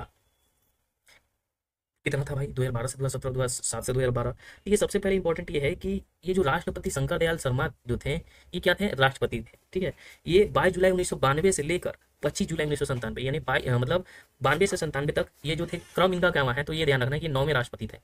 क्या थे, तो 9वें राष्ट्रपति थे, ये ध्यान रखना है। 9th नंबर के जो थे ये राष्ट्रपति थे, ये ध्यान रखना है आपको। ये राष्ट्रपति शंकर दयाल शर्मा का कार्यकाल था 92 से 97। ठीक है, और ये पहले वे भारत के उपराष्ट्रपति, यानी राष्ट्रपति से पहले उपराष्ट्रपति थे 87 से 92। उसके बाद 92 से 97 तक ये शंकर दयाल शर्मा जो थे क्या, राष्ट्रपति थे। और इनका क्रम याद रखना, ये क्या है, 9वां राष्ट्रपति है। ठीक है, ये ध्यान रखना है। आगे क्वेश्चन देख लेते हैं हम लोग।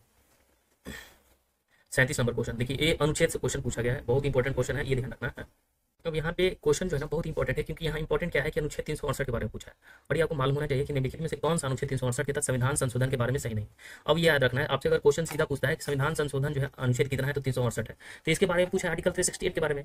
तो देखिए ये संविधान संशोधन यानी अमेंडमेंट से संबंधित है। ठीक है, यानी अगर संविधान की किसी भी प्रावधान को बदलना हो, जोड़ना हो या हटाना हो तो इसी अनुच्छेद के तहत किया जाता है, यानी संशोधन के तहत। ठीक है, संविधान संशोधन के अगर हम प्रकार करें तो ये 3 प्रकार के होता है। ठीक है, कितने प्रकार के, 3 प्रकार के। एक होता है सरल बहुमत से, जिसे हम सिंपल मेजोरिटी कहते हैं। ठीक है, फिर होता है विशेष बहुमत, जिसे स्पेशल मेजोरिटी कहा जाता है, और एक होता है विशेष बहुमत प्लस राज्य की सम्मति से। ठीक है, तो 3 प्रकार से संशोधन किए जाते हैं संविधान में। तो पहला हम एक एक करके समझते हैं। सिंपल जो मेजोरिटी है वो क्या है, संसद के दोनों सदन में उपस्थित थे और मतदान करने वाले सदस्यों का आधा से अधिक अगर वोट मिलता है तो सरल बहुमत से पास हो जाता है। जैसे कोई नागरिकता हो गया, कानून हो गया, या सीमाओं का निर्धारण। ठीक है, किसी भी राज्य की सीमा का निर्धारण करना हो या राज्य का पुनर्गठन करना हो तो ये सरल बहुमत से पास कर दिया जाता है। ठीक है, इसमें जो है ज्यादा झोल नहीं है। जिसमें संसद के दोनों सदन मतलब एक निम्न सदन होता है, उच्च सदन होता है। निम्न सदन कौन है, तो निम्न सदन है लोकसभा, और उच्च सदन कौन है, राज्यसभा। ठीक है, हम सभी जानते हैं कि अस्थायी कौन होता है, तो अस्थायी होता है लोकसभा। ठीक है, और जो अस्थायी होता है वो कौन होता है, तो राज्यसभा जो क्या होता है, अस्थायी होता है सदन। ये भी ध्यान रखना है। तो राज्यसभा और लोकसभा में उपस्थित और मतदान करने वाले सदस्यों का आधा से अधिक अगर वोट मिल जाता है, ठीक है, जो भी सदस्य आधा से अधिक वोट मिल जाता है तो अगर मान लेते हैं कि जैसे आपको पता होगा कि राज्यसभा में सदस्यों की संख्या 250, ठीक है, तो आधा से अधिक लोकसभा में राज्यसभा में मिल गया तो सरल बहुमत से सिंपल मेजोरिटी से पास हो जाता है। लेकिन ये इंपॉर्टेंट होता है कि सिंपल मेजोरिटी के अंतर्गत आता क्या है, तो जैसे नागरिकता में अगर संशोधन करना है तो हो गया, सीमाओं का अगर निर्धारण करना है, किसी भी राज्य की सीमा का निर्धारण कहाँ से कहाँ होगा फिर, ठीक है, तो ये हो गया। राज्य का अगर पुनर्गठन करना है, नया राज्य बनाना, जैसे बिहार से तोड़कर झारखंड बनाया गया, तो नए राज्य का पुनर्गठन में भी सिंपल मेजोरिटी की जरूरत पड़ती है, ठीक है। तो एक होता है विशेष बहुमत, यानी स्पेशल मेजोरिटी के तहत जो है संशोधन किया जाता है। तो इसमें क्या है कि दोनों सदनों में उपस्थित और मतदान करने वाले सदस्यों का जो स्पेशल मेजोरिटी होता है वो कम से कम जो है 2/3 आपको बहुमत चाहिए, ठीक है। यानी अगर टोटल लोकसभा सीट है 545 या 543, तो इसका 2/3 बहुमत, ठीक है। और राज्यसभा में जो है 250, उसका 2/3 बहुमत, यानी संसद की कुल सदस्यता का 50% से अधिक समर्थन जरूरी है। और इसके लिए जो है आपको मौलिक अधिकार, डीपीएसपी, ये सभी जो है बदला जा सकता है, ये विशेष बहुमत से होता है। मौलिक अधिकार फंडामेंटल राइट भी विशेष बहुमत की आवश्यकता पड़ती है संशोधन के लिए, और डीपीएसपी यानी राज्य के जो नीति निर्देशक तत्व है उसमें भी स्पेशल मेजोरिटी की आवश्यकता पड़ती है, ठीक है, ये ध्यान रखना है। फिर थर्ड होता है विशेष बहुमत और राज्य की सहमति, यानी संपत्ति मतलब जो संसद से पारित होने के बाद, जो संसद पारित होने के बाद आधे से अधिक राज्यों की विधानसभाओं की मंजूरी की जरूरत होती है, ठीक है। जैसे राष्ट्रपति का चुनाव, ठीक है, फिर सुप्रीम कोर्ट और हाई कोर्ट की शक्तियां, राज्यों का प्रतिनिधित्व, ये सभी संबंधित है विशेष बहुमत और राज्य की सहमति से, ठीक है, ये ध्यान रखना है। संविधान संशोधन में कभी कभी जो है ज्वाइंट सीटिंग का भी प्रावधान इसमें नहीं होता है, संयुक्त बैठक का प्रावधान इसके लिए नहीं होता है। और ये विधेयक जो होता है किसी भी संसद के किसी भी सदन में प्रस्तुत किया जा सकता है, पहले या तो राज्यसभा में भी हो या लोकसभा में भी हो, ठीक है, ये ध्यान रखना है। और राष्ट्रपति को पारित जो संशोधन विधेयक पर उसको जो है अनिवार्य रूप से अपनी सहमति देनी होती है और वे इसे रोक नहीं सकते राष्ट्रपति, ठीक है, ये ध्यान रखना है। तो संविधान संशोधन बहुत इंपॉर्टेंट है, हमने पढ़ा। अब देखिए ऑप्शन में क्या है कि विधेयक को संसद की किसी भी सदन में प्रस्तुत किया जा सकता है। अभी हमने बताया कि विधेयक को किसी भी सदन में प्रस्तुत किया जा सकता है, विधेयक को क्या किया जा सकता है, किसी भी सदन में प्रस्तुत किया जा सकता है, या लोकसभा या राज्यसभा, ठीक है। फिर क्या कर रहा है कि विधेयक को विशेष बहुमत यानी 2/3 उपस्थित और मतदान और कुल सदस्यों का 50% से अधिक द्वारा पारित किया जाना चाहिए, ये भी सही है, 2/3 चाहिए, और या तो 50% है उससे अधिक से पारित होना जो भी होता है, ठीक है, ये भी सही है। तीसरा क्या कह रहा है कि सदनों के मध्य असहमति होने पर संयुक्त बैठक बुलाई जाती नहीं, संविधान संशोधन की प्रक्रिया में बैठक नहीं बुलाई जाती, हमने अभी समझाया आपको, ठीक है। इसमें संयुक्त बैठक ज्वाइंट बैठक नहीं होता है, ज्वाइंट सिटिंग नहीं होता है, ठीक है, ये ध्यान रखना है। डी ऑप्शन क्या है कि राष्ट्रपति जो है विधिवत पारित और अनुसमर्थित विधेयक को सहमति देने के लिए बाध्य होता है, हाँ बिल्कुल बाध्य होता है भाई, इसमें राष्ट्रपति रोक कर नहीं रह सकता है। तो इनमें से बोल रहा है कौन सही नहीं है, तो इसका आंसर क्या हो जाएगा, यही हो जाएगा, सी नंबर जो है सही नहीं है। आगे देख लेते हैं, अच्छा क्वेश्चन था इसलिए हमने टाइम थोड़ा सा लगाया इसमें। अब देख लेते हैं यहाँ जो अनुच्छेद है, ठीक है, इस अनुच्छेद में क्या पूछा है कि निर्वाचन व्यवस्था अनुच्छेद कितना, संघ और राज्य की अधीन सेवाएं अनुच्छेद कितना, पंचायत अनुच्छेद कितना, केंद्रीय स्तर पर न्यायिक व्यवस्था अनुच्छेद कितना। तो कभी कभी अगर मान लीजिए कि क्या होता है कि आपको एक पता है, ठीक है, तभी आप काम निकाल सकते हैं, ठीक है, अगर आपको एक पता है तो अब जो है क्या कर सकते हैं, काम निकाल सकते हैं। तो ऑप्शन से भी कभी कभी आप खेला कर सकते हैं, जैसे ऑप्शन ए में देखिए ए का 3 है, ठीक है, और ए का 3 है, और इसमें ए का 2 है, ए का 1 है, तो पहला बी और डी ऑप्शन को सबसे पहले एलिमिनेट कीजिए अगर नहीं पता है तो ए का 3 अनिवार्य होगा। अब देखिए इसमें जो है एक में बी का 4 है, ठीक है, एक में क्या है कि बी का 4 एक में बी का 1 है, तो यहाँ आपको कम से कम एक, अगर ए और बी में से ए और सी में से तुक्का मारिए, नहीं तो आपको कंफर्म पता है तो आप इसको सही कर सकते हैं। जैसे हम बता देते हैं आपको, जैसे आपसे पूछे कि निर्वाचन व्यवस्था अनुच्छेद कितना है, तो निर्वाचन व्यवस्था का जो संबंधित है अनुच्छेद 324 से लेकर 329 निर्वाचन जो चुनाव होता है, ठीक है, ठीक है। अब अनुच्छेद 324 से 329 है, तो 324 से लेकर 329 तक हम अनुच्छेद ही आपको बता देते हैं। जैसे 324 कहेगा तो निर्वाचन आयोग की व्यवस्था जिसे इलेक्शन कमीशन कहा जाता है, ठीक है, 324। 325 के अनुच्छेद, अरे 324 से 329 के बीच में 325 आता है, 326 आता है, तो इन सभी अनुच्छेद के बारे में हम आपको बता देते हैं। जैसे देखिए 324 है निर्वाचन व्यवस्था, 325 क्या है, तो धर्म, जाति, लिंग आदि के आधार पर जो है मताधिकार से वंचित नहीं किया जा सकता, यानी किसी की जाति देखकर, किसी के धर्म देखकर, किसी का लिंग देखकर जो है वोट देने के अधिकार से जो है हटा नहीं सकते, ठीक है, वंचित नहीं कर सकते। 326 क्या है, 324 हमने देखा निर्वाचन आयोग इलेक्शन कमीशन का गठन है। 325 क्या है, तो धर्म, जाति, लिंग आदि के आधार पर जो है वोट देने से वंचित नहीं कर सकते हैं, ठीक है। 326 क्या है, व्यस्क मताधिकार। व्यस्क मताधिकार कहने का मतलब है कि जब आप 18 साल हो गए, ठीक है, तो 18 वर्ष से अगर ऊपर है तभी आप वोट देने का आपके पास अधिकार है। फिर अनुच्छेद 327 और 328 क्या है कि संसद और राज्य विधानमंडल को चुनावी संबंधित कानून बनाने का अधिकार है, यानी संसद हो गया या जो राज्य विधानमंडल हो गया वो चुनाव संबंधित जो है कानून बना सकता है, ठीक है, ये अनुच्छेद 327 से 28 है। और कभी कभी 329 का भी इस्तेमाल किया जाता है अगर चुनाव से संबंधित कोई मामला अटक गया हो, ठीक है, जैसे बेईमानी का मामला या कुछ भी, तो चुनाव को न्यायालय में भी चुनौती किया जा सकता है, ठीक है। तो 324 से लेकर 329 हमने बता दिया। अब देखिए नेक्स्ट हमारा क्या है, बी ऑप्शन, संघ और राज्यों के अधीन सेवाएं। अब क्या है, तो संघ और राज्यों के अधीन सेवाएं जो है अनुच्छेद 308 से 323 है, ठीक है, संघ और राज्यों के अधीन सेवाएं अनुच्छेद कितना, 308 से 323। इसमें क्या है कि अखिल भारतीय सेवाएं, यूपीएससी, एसपीएससी जो भी है सभी शामिल इसी में है, ठीक है। स्टेट सेक्शन कमीशन हो गया या यूपीएससी हो गया, संघ लोक सेवा आयोग, ये सभी शामिल है किसमें, संघ और राज्यों के अधीन सेवाएं 308 से 323, बीपीएससी, यूपीपीएससी, ठीक है। तो 308 से लेकर 323 तक ये संबंधित है, ये ध्यान रखना है। और 324 में सीधे इलेक्शन कमीशन। अब आगे देख लेते हैं नेक्स्ट हमारा जैसे है पंचायत। और पंचायत बहुत इंपॉर्टेंट है, पंचायत जो है 243 से लेकर 243 ओ तक है पंचायत। 243 में ओ तक बनाया गया, ठीक है। और ये जो जोड़ा गया, ये कब जोड़ा गया भाई, तो ये भी इंपॉर्टेंट हो जाता है कि 73वां संविधान संशोधन, 73वां अमेंडमेंट एक्ट किया गया था, कब किया गया था भाई, तो 73वां किया गया था 1992 में, ठीक है, 1992 में, तब ये जोड़ा गया था, ये भी ध्यान रखना है पंचायत को, ठीक है। आगे देख लेते हैं हम लोग, नेक्स्ट क्या है, केंद्रीय स्तर पर न्यायिक जो है व्यवस्था। अब देखिए केंद्रीय स्तर पर न्यायिक व्यवस्था की बात करें तो 124 से लेकर 147 तक है, ठीक है। अब 124 यानी जुडिशरी एंड यूनियन लेवल जिसे हम कहते हैं, केंद्रीय स्तर पर न्यायिक व्यवस्था क्या है, तो अनुच्छेद 124 क्या कहता है, सुप्रीम कोर्ट की स्थापना। अनुच्छेद 125 क्या है, जजों का वेतन से संबंधित। अनुच्छेद 126 क्या है, कार्यवाहक मुख्य न्यायाधीश होगा। 136 कहता है विशेष अनुमति याचिका यानी एसएलपी, ठीक है, स्पेशल जो है मतलब अपील किया जाता है, ठीक है। अब अनुच्छेद अनुच्छेद 141 क्या है, सुप्रीम कोर्ट का निर्णय सभी पर बाध्यकारी होता है, अनुच्छेद 141 कहता है, बहुत इंपॉर्टेंट ये ध्यान रखना है। अनुच्छेद 147 क्या है, परिभाषाएं हैं, ठीक है, तो ये ध्यान रखना है। तो निर्वाचन हमने देखा 324 29, सेवाएं देखा 308 से 323, पंचायत 243 से लेकर 243 और केंद्रीय न्यायपालिका 124 से लेकर 147। तो इसका आंसर क्या होगा, ए का 3। और ए का 3 किसमें है भाई, तो आप देख सकते हैं कि ए का 3 किसमें है, ए का 3 है, ए का 3 है और बी का 4 है, यानी कहने का मतलब है कि ए इज द राइट आंसर हो जाएगा, ठीक है, ए इज द राइट आंसर इसका हो जाएगा। आगे देख लेते हैं हम लोग क्वेश्चन 39 नंबर क्वेश्चन। अब देखिए 39 नंबर क्वेश्चन क्या है, तो हम सभी जानते हैं कि 10वां अनुसूची बोर्ड है और 10वां अनुसूची किससे संबंधित है, तो दल बदल से संबंधित है, ठीक है। 10वां अनुसूची किससे संबंधित है, तो दल परिवर्तन के विरुद्ध से है, ठीक है। तो भारतीय संविधान की 10वीं अनुसूची दल परिवर्तन के विरोध से संबंधित है, ये ध्यान रखना है, ठीक है। यानी 10th शेड्यूल क्या है, एंटी डिफेक्शन लॉ होता है, ठीक है। और ये जो जोड़ा गया, कब जोड़ा गया, ये भी हम आपको बता देते हैं, लंबा क्लास हो जाएगा थोड़ा सा, ठीक है। 52 संविधान संशोधन किया गया, 52 अमेंडमेंट एक्ट किया गया 1985 में, ठीक है। और ये जो है 10वां दल बदल जो है नियम जोड़ा गया था। ये संसद और राज्य विधानसभा में जो दल बदल को रोकना इसका था, ठीक है। अब इसमें सदस्य की अयोग्यता क्या था, डिस्क्वालिफिकेशन कैसे किया जाएगा, इसमें मुख्य प्रावधान था यदि कोई निर्वाचित सदस्य अपनी पार्टी छोड़ देता है तब, यदि सदस्य पार्टी व्हिप के खिलाफ वोट करता है तब, यदि स्वतंत्र उम्मीदवार इंडिपेंडेंट एमएलए एमपी चुनाव के बाद किसी पार्टी में जुड़ जाता है तब, या यदि नामित सदस्य जैसे नॉमिनेटेड मेंबर जो है 6 महीने के अंदर किसी पार्टी से नहीं जुड़ता और बाद में किसी पार्टी को ज्वाइन कर लेता है तब होता है, ठीक है।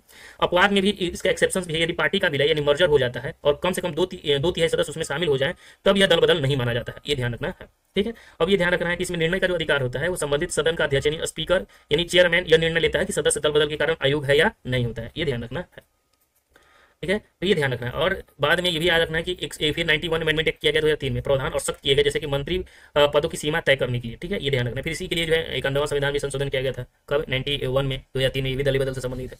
आगे देख लेते हैं क्वेश्चन हम लोग,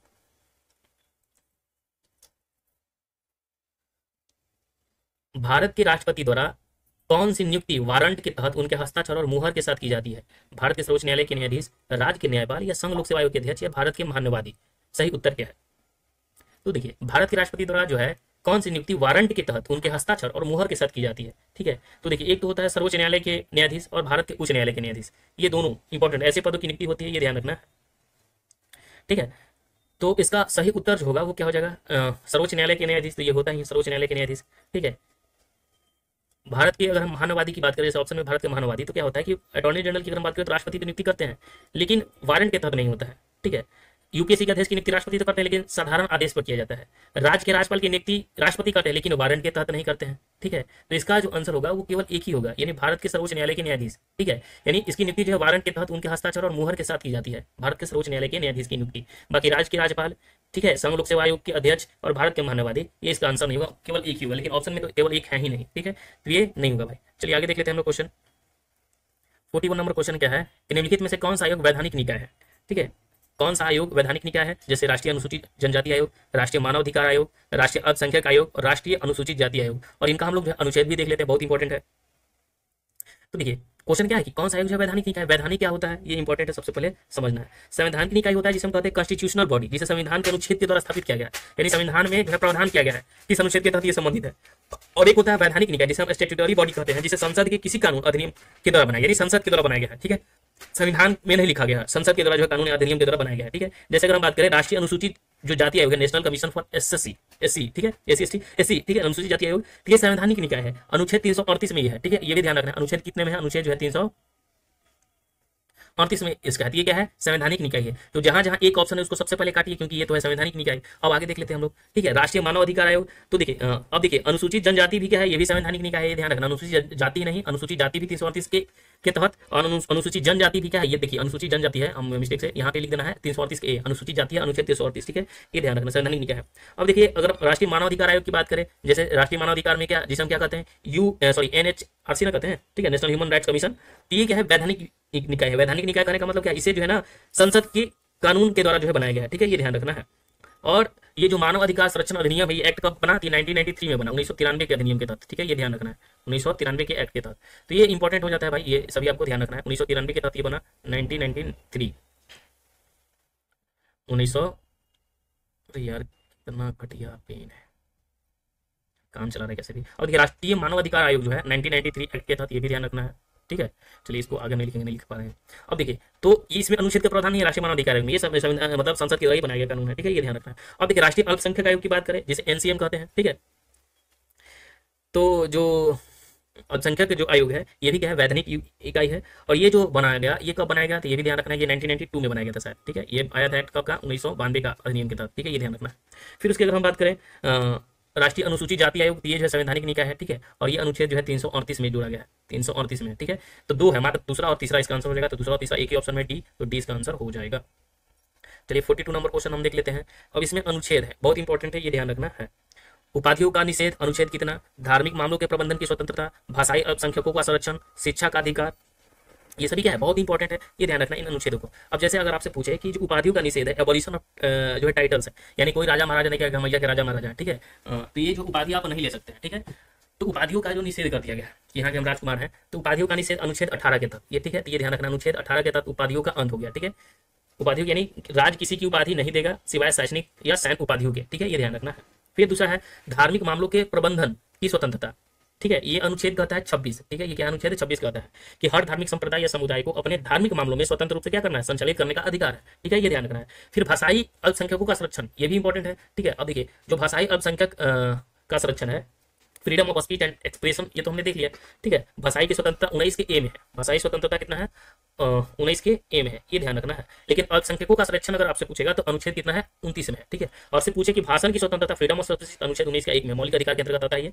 और अनुच्छेद 29 क्या कहता है कि भाषा, लिपि और संस्कृति की रक्षा करना है, ठीक है, ये अनुच्छेद 29 बताता है, protection of interest of minorities. अब देखिए राइट टू एजुकेशन की अगर हम बात करें तो अनुच्छेद 21 के ए में जोड़ा गया राइट टू एजुकेशन, ठीक है, राइट टू एजुकेशन अनुच्छेद 21 के ए में जुड़ा गया है। और ये 86वां संविधान संशोधन 2002 के तहत, ये भी ध्यान रखना है। 86 अमेंडमेंट, ये बहुत याद रखना है क्योंकि ये पूछा जाता है। 86 अमेंडमेंट एक्ट 2002 के तहत, ठीक है, ये ध्यान रखना है। इसलिए हम क्या 6 से 14 वर्ष के बच्चों को मुफ्त अनिवार्य शिक्षा भी देना है, ये ध्यान रखना है। तो उपाधियों का अंत अनुच्छेद 18, धार्मिक मामलों का प्रावधान अनुच्छेद 26, अल्पसंख्यक का संरक्षण अनुच्छेद 29 और शिक्षा का अधिकार अनुच्छेद 21 के ए। तो उपाधियों का निषेध याद रखना है अनुच्छेद 18, धार्मिक मामलों का प्रबंधन अनुच्छेद 26, भाषाई अल्पसंख्यकों का संरक्षण क्या रखना है अनुच्छेद 29 और शिक्षा का अधिकार अनुच्छेद 21, 86वां संविधान संशोधन 2002 के तहत। तो इसका आंसर बताइए, राइट आंसर क्या हो जाएगा। तो हमने देखा कि ए का मामला जो है 3 रिपीट हो रहा है, ए का मामला 3 रिपीट हो रहा है, बी का मामला जो है 4 में, तो ए का 3 बी का 4, तो ए का 3 बी का 4 जो है किसमें है, तो डी ऑप्शन में, तो डी ऑप्शन इसका आंसर हो जाएगा। तो देखिए बहुत ही अच्छा क्वेश्चन पूछा गया है, ठीक है। अब देखिए 43 नंबर क्वेश्चन है कि यदि भारत के राष्ट्रपति का पद रिक्त हो जाए और कोई उपराष्ट्रपति भी ना हो, तब कौन कार्यवाहक राष्ट्रपति होता है।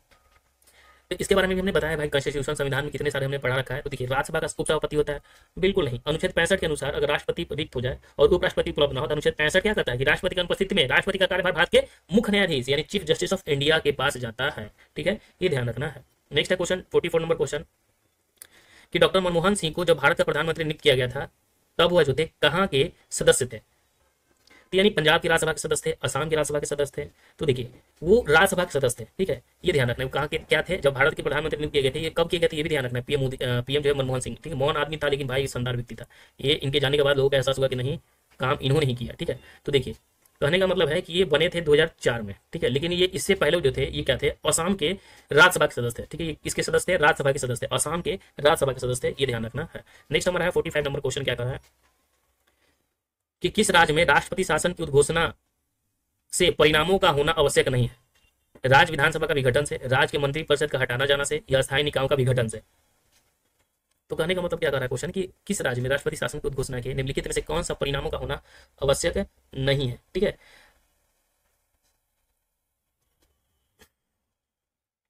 तो इसका आंसर क्या हो जाएगा भाई, किस राज्य में राष्ट्रपति शासन की उद्घोषणा को निम्नलिखित में से कौन से परिणामों का होना आवश्यक नहीं है। राज्य विधानसभा का विघटन होना आवश्यक नहीं है, ये तो बिल्कुल से ठीक है। तो इसका आंसर हो जाएगा पहला, तो बिल्कुल नहीं होगा, ठीक है। तो राज्य विधानसभा का विघटन की अगर हम बात करें तो राष्ट्रपति शासन में विधानसभा को भंग भी किया जा सकता है और निलंबित भी किया जा सकता है। तो इसमें इसकी विघटन की आवश्यकता नहीं है, तो ये तो पहला हमारा सही हो जाएगा, ठीक है। फिर क्या है कि राज्य के मंत्री परिषद को हटाना जाना, यानी राष्ट्रपति शासन लगते हैं राज्य के मुख्यमंत्री और मंत्री परिषद स्वतः पद से हट जाता है। तो ये तो आवश्यक परिणाम, ये तो होगा नहीं, ठीक है, ये तो गलत हो गया, ठीक है, आवश्यक नहीं है, तो राज्य विधानसभा का विघटन इसका आंसर हो जाएगा। फिर तीसरा क्या है, स्थानीय निकायों का जो विघटन हो जाता है। जैसे स्थानीय निकाय जो नगर पालिका या जो पंचायत होता है वो राज्य सरकार से ही स्वतंत्रता संवैधानिक संस्थाएं होता है, ये तो हम सभी जानते हैं कि स्वतंत्र संवैधानिक संस्था है और अनुच्छेद 243 में वर्णित है, ठीक है। तो राष्ट्रपति शासन का सीधा असर उन पर नहीं पड़ता है, ठीक है, तो इसलिए ये भी जरूरी नहीं है। राष्ट्रपति शासन से संबंधित पूछ रहा था क्वेश्चन, तो इसका आंसर क्या हो जाएगा, तो 1 और 3 इसका आंसर हो जाएगा शायद, 1 और 3 इसका राइट आंसर हो जाएगा। 1 और 3 है ही नहीं क्या, हाँ एक ऑप्शन में है 1 और 3। चलिए बहुत अच्छा सा क्वेश्चन पूछा गया इसमें, 46 नंबर क्वेश्चन है। अब बताइए राज्यसभा में स्थानों का आवंटन, अब बताइए किस राज्य में कितने राज्यसभा है, ये इंपॉर्टेंट है, क्वेश्चन पूछा गया, ठीक है। तो देखिए राज्यसभा की अगर हम बात करें तो तमिलनाडु में कितना है, तो 19 है, जो बिल्कुल सही है। महाराष्ट्र में राज्यसभा की सीट की संख्या कितनी है, 5, ये भी सही है। छत्तीसगढ़ में राज्यसभा की सीट कितना है, 16 है, और पश्चिम बंगाल में राज्यसभा की सीट कितना है, 18 है। तो राज्यसभा के बारे में पूछ रहा था, तो ए बी सी डी यानी B is the right answer हो जाएगा। तो इसका आंसर क्या हो जाएगा, B is the right answer हो जाएगा, ठीक है, ये ध्यान रखना, क्या हो जाएगा बी। तमिलनाडु में 19 राज्यसभा की सीट, महाराष्ट्र में 5, छत्तीसगढ़ में 16 और पश्चिम बंगाल में जो है 18 राज्यसभा की सीट है। 47 नंबर क्वेश्चन देख लेते हैं क्या कह रहा है कि निम्नलिखित में से कौन भारतीय संविधान के 73वां संविधान से संबंधित है। तो भारतीय संविधान का 73वां संशोधन किससे सम्मिलित है, ये तो बहुत आसान क्वेश्चन है। देखिए 73वां संविधान जो संशोधन है वो जिला पंचायत से, क्षेत्र पंचायत से किससे संबंधित है। तो देखिए 73वां संविधान सबसे पहले इंपॉर्टेंट यही है कि ये कब हुआ था, तो ये ध्यान रखना 1992 का ये अधिनियम है, कब का है, 1992 का अधिनियम है, ठीक है। और इसमें जो है भाग 9 में क्या है, पंचायत है, ये ध्यान रखना है। फिर अनुसूची 11 जोड़ी गई, इसमें 29 विषय सूचीबद्ध किया गया, ये भी ध्यान रखना है। अनुच्छेद 243 से लेकर ओ तक क्या सम्मिलित किया गया इसमें, ये ध्यान रखना है। तो प्रमुख प्रावधान की अगर हम बात करें तो इसमें त्रिस्तरीय पंचायत व्यवस्था, जैसे ग्राम पंचायत है, पंचायत समिति है, ठीक है, जिला परिषद है, ये ध्यान रखना है।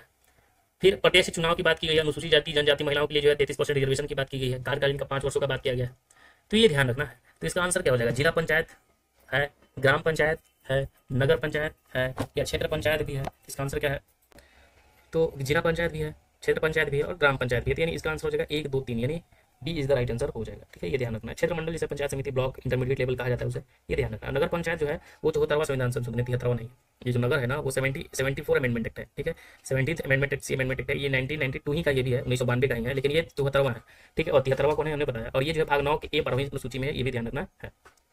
तो इसका आंसर क्या होगा, 1, 2, 3 इसका आंसर हो जाएगा। नेक्स्ट हमारा है 48 नंबर क्वेश्चन, ठीक है। अब बताइए क्वेश्चन क्या कर रहा है, बहुत अच्छा प्रश्न है ये, कि भारत के संविधान का अभिरक्षक है भारत का राष्ट्रपति या भारत के प्रधानमंत्री या लोकसभा अध्यक्ष या भारत का उच्चतम न्यायालय। तो भाई संविधान का अभिरक्षक कौन करता है, सुप्रीम कोर्ट ना, सुप्रीम कोर्ट इसका आंसर हो जाएगा, ठीक है, एससी हो गया, सुप्रीम कोर्ट, ये ध्यान रखना है। यानी संविधान की व्याख्या इंटरप्रिटेशन करने का सर्वोच्च अधिकार किसके पास होता है, सर्वोच्च न्यायालय के पास ही होता है, ठीक है। जो फंडामेंटल राइट है, मौलिक अधिकार है, उसकी सुरक्षा कौन करता है, ये सर्वोच्चता जो सुपरमेसी वो किसके पास है, सर्वोच्च न्यायालय के पास ही है, ठीक है, ये ध्यान रखना है।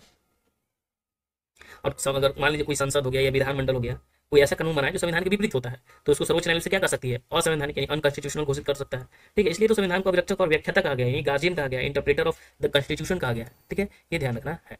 49 नंबर क्वेश्चन क्या है, अनुच्छेद संबंधित है, ठीक है। जैसे अगर आपसे पूछेगा कि अनुच्छेद 215, अनुच्छेद 222, अनुच्छेद 226, अनुच्छेद 227 किससे संबंधित है, तो एक एक अनुच्छेद जो है बहुत इंपॉर्टेंट है। जैसे अगर आपसे पूछ दे कि अनुच्छेद जो है 215 का संबंध किससे, तो अनुच्छेद 215 क्या कहता है कि उच्च न्यायालय जो है एक न्यायालय कोर्ट ऑफ रिकॉर्ड होगा, यानी एक अभिलेख न्यायालय होगा। तो आप देखिए कि उच्च न्यायालय का अभिलेख न्यायालय होना, यानी इसका आंसर क्या हो जाएगा, डी हो जाएगा, ठीक है, ये ध्यान रखना है। यानी कंटेम्प्ट ऑफ कोर्ट के लिए दंडित भी करने का शक्ति अधिकार होता है ये अनुच्छेद 215 के तहत। अब देखिए अनुच्छेद 222 क्या कहता है, तो उच्चतम न्यायालय के न्यायाधीश राष्ट्रपति की सलाह से एक उच्च न्यायालय के न्यायाधीश के दूसरे उच्च न्यायालय में स्थानांतरित कर सकते हैं, ट्रांसफर का बात कर रहा है, ठीक है। तो किसी न्यायाधीश का एक उच्च न्यायालय से दूसरे उच्च न्यायालय में जो हस्तांतरण होता है, ट्रांसफर की प्रक्रिया होती है, वो अनुच्छेद 222 के तहत होती है, बहुत इंपॉर्टेंट है, ये ध्यान रखना है। अनुच्छेद 215 क्या है, अध्यादेश, सॉरी अभिलेख न्यायालय, अनुच्छेद 215। 222 क्या है, किसी न्यायाधीश का उच्च न्यायालय से दूसरे उच्च न्यायालय में हस्तांतरण। फिर देखिए 226 की अगर बात करें, अनुच्छेद 226 क्या कहता है, तो उच्च न्यायालय को रीट जारी करने की शक्ति है, ठीक है। तो रीट जारी की शक्ति जो है, रीट जारी करने की शक्ति जो है उच्च न्यायालय को कितने अनुच्छेद के तहत, 226 के तहत, ठीक है। अब आगे देख लेते हैं हम लोग अनुच्छेद 227 के तहत क्या है, तो प्रत्येक उच्च न्यायालय को अपने क्षेत्र अधिकार के अंतर्गत आने वाली सभी अधीनस्थ न्यायालयों पर सुप्रिटेंडेंट का अधिकार होता है, यानी सभी न्यायालयों के अधीक्षण की जो है शक्ति होती है अनुच्छेद 227 के तहत। तो ये ध्यान रखना है। तो ए का हो जाएगा डी, और ए का डी दो में है, और बी का हो जाएगा ए का डी, बी का ए, यानी एक ऑप्शन हमारा दिख रहा है वो है ए आंसर, ठीक है। चलिए आगे देख लेते हैं हम लोग 50 नंबर क्वेश्चन। देखिए निम्नलिखित में से कौन उच्च न्यायालय के आरंभिक अधिकारिता में आता है, ठीक है। जैसे अगर हम बात करें उच्चतम न्यायालय के जो है आरंभिक अधिकारिता के संबंध से बात कर रहे हैं, तो अनुच्छेद है अनुच्छेद 131, ये पता आपको होगा, अनुच्छेद 131 ये कहता है, ठीक है, आर्टिकल 131, ठीक है। और आर्टिकल 131 क्या कर रहा है कि कहने का मतलब है, जैसे ऑप्शन में देखिए, भारत सरकार तथा एक या अधिक राज्यों के बीच का विवाद, तो ये बिल्कुल सही है, ठीक है, ये उच्चतम न्यायालय के आरंभिक अधिकार क्षेत्र में आता है भाई ये, ठीक है, तो इसका आंसर तो ए सही हो जाएगा। अब आगे देख लेते हैं दूसरा क्या कर रहा है कि संसद की किसी भी सदन में चुनाव विवाद जो है, संसद की किसी भी सदन में हुए चुनाव का विवाद क्या निपटारा उच्चतम न्यायालय, ये आता है, ये उच्च न्यायालय में आता है अनुच्छेद 329 के तहत, ठीक है, तो ये ध्यान रखना है, ये तो बिल्कुल रॉन्ग हो जाएगा, ठीक है। और फिर थर्ड है क्या कि भारत सरकार तथा किसी संघ राज्य क्षेत्र के बीच विवाद, तो भारत सरकार तथा किसी संघ राज्य के क्षेत्र के बीच का विवाद जो है सुप्रीम कोर्ट की मूल अधिकारिता में नहीं आता है, ठीक है। फिर दो या अधिक राज्यों के बीच का विवाद ये है, ठीक है, दो या अधिक राज्यों का विवाद ये आता है, ठीक है, यानी उच्चतम न्यायालय का आरंभिक अधिकारिता क्षेत्र में क्या क्या आता है इन चार ऑप्शन में, तो ये तो पहला भारत सरकार तथा एक या अधिक राज्यों के बीच में अगर विवाद हो गया है तो ये उच्चतम न्यायालय के अधिकार क्षेत्र में आता है, इसको देख सकता है, निपटा सकता है। फिर दूसरा क्या है कि संसद के किसी भी सदन में हुए चुनाव का विवाद निपटा कर सकता है ये, तो नहीं, संसद के किसी भी सदन में हुए चुनाव का विवाद ये किस लिए निपटाएगा, उच्च न्यायालय में चला जाता है, किसी भी अगर सदन में होता है चुनाव तो उच्च न्यायालय में ये देखा जा सकता है, ये ध्यान रखना है, ठीक है, डायरेक्ट सुप्रीम कोर्ट में का मामला है। फिर देखिए भारत सरकार तथा किसी संघ राज्य के बीच में विवाद अगर हो जाए तो भारत सरकार और संघ राज्य के बीच में तो ये राज्य सरकार जो गवर्नमेंट होती है, संसद होती है, वही निपटाती है, ठीक है। दो या अधिक राज्यों के बीच में अगर विवाद हो जाता है तो ये जो है सुप्रीम कोर्ट ये निपटाती है, यानी ए और 4 हो जाएगा इसका आंसर, 1 और 4 इसका राइट आंसर हो जाएगा। अब देखिए बहुत ही अच्छा क्वेश्चन है ये कि पाकिस्तान या पार्टीशन ऑफ इंडिया नामक पुस्तक जो है किसने लिखी है, तो देखिए भीमराव अम्बेडकर तो बिल्कुल ठीक है लिखे होंगे, यानी पाकिस्तान या पार्टीशन ऑफ इंडिया नामक पुस्तक किसने लिखा होगा, भीमराव अम्बेडकर ही शायद लिखे होंगे, भीमराव अम्बेडकर, राम मनोहर लोहिया, तेज बहादुर सप्रू, सरदार वल्लभ भाई पटेल, तो इसका आंसर तो यही होगा डॉक्टर भीमराव अम्बेडकर, ठीक है। तो पाकिस्तान या पार्टीशन ऑफ इंडिया नामक पुस्तक किसने लिखा है, तो भीमराव अम्बेडकर ने लिखा है, ठीक है, ये ध्यान रखना है। नेक्स्ट हमारा question 52 number question, Vande Mataram किस ग्रंथ में था, तो हम सभी जानते हैं वंदे मातरम जो था आनंद मठ में था, बंकिम चंद्र चटर्जी ने लिखा है, ठीक है, लिया है उनसे आनंद मठ से। आगे देख लेते हैं, सूची 1 है और सूची 2 है, ठीक है, तो इसमें जो है ना फिल्म है और उसके जो है डायरेक्टर है, ठीक है, तो बताइए फिल्म और डायरेक्टर से क्वेश्चन पूछ दिया है भाई, तो दुनिया की माने फिल्म के डायरेक्टर कौन है, खुदा किसान, सिंहगढ़, अछूत कन्या, इन सभी के डायरेक्टर के बारे में हमसे क्वेश्चन पूछ रहा है। तो कहने का मतलब है देखिए दुनिया का जो ना माने ये फिल्म है कब का, इंपॉर्टेंट है, पूछ दिया अलग बात है, लेकिन अब इसमें फिल्म के बारे में कौन जान रहा है, ठीक है, ये ध्यान रखना है। ये किसकी है, तो वामन हरि देसाई। तो देखिए दुनिया ना माने इसका आंसर हो जाएगा वी शांतारामन, क्या हो जाएगा, वी शांतारामन। तो हम बात करें खुदा की शान, खुदा की शान किसकी पुस्तक है, अछूत कन्या तो पता है हमें, अछूत कन्या जो हमें पता है ये किसकी है, तो ये जो है फ्रांज ऑस्टिन की है, तो ए का ए होगा और डी का 4 होगा, बाकी तो हमें नहीं पता। अब देखिए ए का जो है 1 होगा और डी का 4 होगा, ए का 1 और डी का 4 किसमें भाई, हाँ तो पहला ही ऑप्शन हो जाएगा, तो पहला ही आंसर इसका हो जाएगा। अब देखिए तो ए का 1 हो गया और डी का 4 हो गया, तो बाकी पता चल गया भाई खुदा किसान किसकी है, तो खुदा किसान जो है आर चौधरी की है, ठीक है, यानी सीरियल बाई सीरियल भाई दे दिया गया है, डायरेक्ट, ठीक है। फिर सिंहगढ़ जो है वो बाबूराव पेंटर की है, ये ध्यान रखना, किसकी है, बाबूराव पेंटर की है। 53 तो हो गया, 54 नंबर क्वेश्चन देख लेते हैं। 54 नंबर क्वेश्चन क्या कर रहा है कि सूर्यसेन, जतिन दास, बीना दास, भगवती चरण बोहरा, तो इनका संबंध किससे है, सूर्यसेन का संबंध किससे है, तो सूर्यसेन जो था ये चटगांव विद्रोह से इनका तो नाम सुना था हमने, जो चटगांव विद्रोह होता है ये स्कूल मास्टर थे सूर्यसेन। जतिन दास की अगर हम बात करें तो भगत सिंह के साथी थे, और ये लाहौर जो जेल में थे उनके हीरो, और 63 दिन ये भूख हड़ताल किए थे और शहीद हो गए थे जतिन दास, ठीक है। फिर अगर ठीक है बीना दास, ये बीना दास महिला क्रांतिकारी थी जिन्होंने 1932 में जो है गवर्नर पर गोली चलाई थी, ठीक है, तो गवर्नर पर गोली चलाई थी ये इन्होंने, बीना दास, ये ध्यान रखना, तो इसका आंसर को पता चल रहा है कि बीना दास, इसका आंसर हो जाएगा सी, ठीक है। फिर सूर्यसेन का संबंध जो है ये चिटगांव आर्मी रेड इन्होंने करवाया था, ठीक है, इनका संबंध है। और जतिन दास का हमने बताया कि जतिन दास जो है 63 दिन भूखे रहे थे, ठीक है, आमरण अनशन किए थे, ठीक है, और शहीद हो गए थे, यानी 64 दिन यहाँ लिखा हुआ है, चलिए चलेगा यहाँ पे। फिर जो है भगवती चरण बोहरा है ये the philosophy of the bomb के पुस्तक के विमोचन इन्होंने किया था, ठीक है, ये ध्यान रखना है। तो ये तो लाइन चाहिए इसका आंसर, तो ये तो कहने की जरूरत ही नहीं, इसका आंसर हो जाएगा ये। आगे देख लेते हैं नेक्स्ट क्वेश्चन हमारा 55 नंबर क्वेश्चन। 55 नंबर क्वेश्चन क्या है कि किसने 1897 में plague commissioner Walter Charles Rand की हत्या की थी, तो सावरकर बंधु थे या दादर बंधु थे, तो देखिए ये थे चापेकर बंधु, कौन थे, चापेकर बंधु। चापेकर बंधु जो थे इन्होंने ही 1897 में जो plague commissioner Walter Charles Rand की हत्या इन्होंने किया था 1897 में, कौन थे, चापेकर बंधु, ठीक है, ये ध्यान रखना है।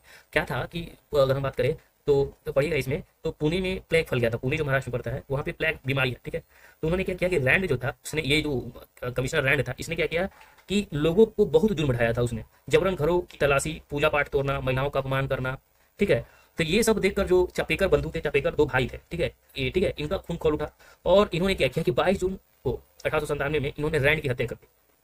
बाद में जो है अंग्रेजों के द्वारा जो फांसी दे दी गई थी इन दोनों को, तो इसलिए जो है थोड़ा सा क्रांतिकारी के रूप में इन्हें याद किया जाता है, ठीक है, तो ये ध्यान रखना है। ये पुणे में प्लेग फैला था, ये ध्यान रखना। नेक्स्ट क्वेश्चन कि मराठी में अवंतिका बाई गोखले द्वारा लिखित महात्मा गांधी की जीवनी की प्रस्तावना किसने लिखी? तो देखिए ये मराठी अवंतिका मराठी में लिखा गया है, ठीक है, किसके द्वारा? तो बाई गोखले के द्वारा। जो महात्मा गांधी की जीवनी की प्रस्तावना जो है वो किसने लिखी है, ये ध्यान रखना है। तो आपने पता होगा महाराष्ट्र में बाल गंगाधर तिलक का नाम तो सुना ही होगा, ठीक है, बहुत प्रसिद्ध तिलक सा है, इन्होंने ही लिखा था, ठीक है। आगे क्वेश्चन देख लेते हैं 57 नंबर क्वेश्चन। क्या कर रहा है कि निम्नलिखित कथनों पर जो है विचार करना है, ठीक है। अब इसमें से समझना है, और पहला स्टेटमेंट क्या कर रहा है यहाँ पे देखिए, कथन मतलब 4 कथन है, इनमें से देख लेना है कि कौन सही है कौन गलत है, ठीक है। तो चलिए हम देख लेते हैं कौन सा कथन सही है, हमें ये चुनना है। क्वेश्चन ही क्या कर रहा है कि कौन सा स्टेटमेंट जो है क्या हमें सही है, ये हमें चुनना। तो पहला देख लीजिए, पहला कर रहा है क्या कि फरवरी जो है 1945 में रॉयल इंडिया नेवी ने विद्रोह किया था। तो देखिए रॉयल इंडिया नेवी फरवरी 1945 में ना 1946 में विद्रोह किया था, ठीक है। तो यहाँ पे हमारा गलत है, यहाँ पे क्या हो जाएगा 1946 में, ठीक है। यहाँ पे क्या हो जाएगा 1946 में किया था, ये करामा हुआ था 1946 में। दूसरा क्या है, तो पहला हमारा क्या है गलत हो गया। सेकंड नंबर क्या है कि मुस्लिम लीग ने 16 अगस्त 1946 को प्रत्यक्ष दिवस मनाने के लिए मुस्लिम का आह्वान किया और एक नया नारा लड़के लेंगे पाकिस्तान, लड़के लेंगे पाकिस्तान, ये नारा दिया था मुस्लिम लीग ने, कब 16 अगस्त 1946 को, जो बिल्कुल सही है। डायरेक्ट एक्शन डे भी मनाया गया था जिसमें दंगे भी हुए थे, तो ये जो है बिल्कुल सही है। थर्ड नंबर क्या है कि सरदार वल्लभ भाई पटेल ने हिंद स्वराज नामक जो है पुस्तक लिखी थी। तो क्या सरदार वल्लभ भाई पटेल ने लिखी थी? तो हिंद स्वराज को लिखा था वो महात्मा गांधी लिखे थे। कौन लिखे थे? महात्मा गांधी। यहाँ पे इसका आंसर क्या हो जाएगा MK गांधी, महात्मा गांधी, ठीक है, MG, ठीक है, महात्मा गांधी। अब आगे देख लेते हैं हम लोग। नेक्स्ट है क्या कि रॉलेट बिल ने अधिकतम 2 वर्षों की अवधि के लिए बिना सुनवाई की हिरासत में रखने का जो है प्रस्ताव दिया था, ये क्या सही है? कि रॉलेट एक्ट आया था कब? तो 1919 में आया था, ये सही है, ठीक है। इसने क्या किया था कि अधिकतम 2 वर्षों की अवधि के लिए जो है बिना सुनवाई के हिरासत में रखने का जो है प्रस्ताव दिया था, इसलिए तो इसे काला कानून कहा जाता था। तो इसमें आपने देख लिया होगा कि पहला और जो है तीसरा क्या है मिस्टेक है, ठीक है, बाकी मात्र 2 ही इसमें सही है। तो हमने देख लिया पहला और तीसरा और चौथा ना यार, सॉरी दूसरा और चौथा जो है सही है, ठीक है, दूसरा और चौथा इसका आंसर हो जाएगा, दूसरा और चौथा। देखिए अधिकतर अभी तक हमने देखा 57 क्वेश्चन नंबर तक रॉन्ग अभी एक भी नहीं मिला, मतलब एक क्वेश्चन थोड़ा सा डाउट था उसमें, ठीक है, हो सकता है हम भी गलत हो, लेकिन जहां तक हमें पता है। अब देखिए यहाँ पे क्वेश्चन क्या है, इन कथनों पर जो है विचार करना है, ठीक है। अब कथन क्या कर रहा है यहाँ बहुत समझना है, स्टेटमेंट क्या कर रहा है, बोल रहा है कि BD सावरकर ने, पहला क्या कर रहा है कि BD सावरकर ने 1857 के विद्रोह को भारतीय स्वतंत्रता का युद्ध बताया था। क्या ये सही है? तो बिल्कुल सही है। इन्होंने क्या कहा था कि जो 1857 का विद्रोह है उसको भारतीय स्वतंत्रता का युद्ध बताया था। कौन? BD सावरकर ने बताया था, यानी the first war of Indian independence 1857 किसने बताया था? BD सावरकर ने बताया था। कथन दूसरा क्या कर रहा है कि AB चौधरी ने, SB चौधरी, ठीक है, SB चौधरी ने तर्क दिया कि 1857 का विद्रोह जनता का विद्रोह नहीं था, ठीक है। अब देखिए ये जो है इतिहासकार SN सेन है, जिन्हें SB चौधरी, SN सेन और SB चौधरी, इन दोनों ने ही 1857 को जन विद्रोह के रूप में माना था। क्या माना था? जनता का विद्रोह माना था। ये नहीं कहा था कि ये विद्रोह जनता का विद्रोह नहीं, इन्होंने कहा था कि जनता का विद्रोह है, ठीक है। तो हमारा जो है सेकंड नंबर क्या हो जाएगा? गलत हो जाएगा, ठीक है। तो सेकंड नंबर गलत हो जाएगा, तो कहने का मतलब है आंसर केवल क्या हो जाएगा? 1 हो जाएगा। तो यहाँ पे हमारा जो मिस्टेक है, ठीक है, नहीं, यहाँ पे नहीं होना चाहिए था, ठीक है, ये ध्यान रखना है। चलिए आगे देख लेते हैं हम लोग question. Next question 59 number question. अब यहाँ पे देखिए गद्दार पार्टी से संबंधित क्वेश्चन देखा हुआ है। तो देखिए NCERT में अगर आप पढ़े होंगे तो ये सभी जो डिटेल में लिखा हुआ है, ठीक है, और यही सब क्वेश्चन पूछा जाता है। गद्दार पार्टी के बारे में क्या है? तो गद्दार पार्टी के बारे में आपको पता होना चाहिए किसने शुरू किया, कब शुरू किया। तो पहले तो गद्दार पार्टी की स्थापना 1913 में हुई थी, ठीक है, ये बिल्कुल सही है। गद्दार पार्टी की स्थापना 1913 में हुई थी, और कहाँ पे? 1 नवंबर 1913, ये भी तिथि याद रखना, 1 नवंबर 1913 को सैन फ्रांसिस्को में किया गया था, ये ध्यान रखना है। फिर देखिए पहला क्या हमारा स्टेटमेंट, पहला देखते हैं, गद्दार पार्टी का जो है बॉस्टन में हुआ था, नहीं सैन फ्रांसिस्को में हुआ था। तो पहला हमारा क्या है? गलत हो गया, ठीक है। दूसरा क्या कर रहा है कि गद्दार के अखबार में उसके सबसे मुख्य पृष्ठ के ऊपर यह लिखा हुआ था कि अंग्रेजी राज का दुश्मन या ब्रिटिश शासन का दुश्मन। तो गद्दार के अखबार में उसके सबसे ऊपर जो पृष्ठ था उस पर लिखा हुआ था अंग्रेजी राज का दुश्मन या ब्रिटिश राज का दुश्मन, ये तो सही है, ठीक है, यानी बी भी इसका क्या है? करेक्ट है, इसलिए ये ध्यान रखना है। इसको हम कलर कर देते हैं, यानी हाईलाइट कर देते हैं। तो दूसरा और तीसरा जो है बिल्कुल सही है, तो इसका आंसर क्या हो जाएगा? D हो जाएगा। आगे देख लेते हैं।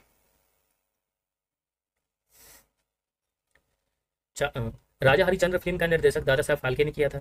राजा हरिश्चंद्र भारत की प्रथम फिल्म मानी जाती है, या राजा हरिश्चंद्र 1913 में बनी थी।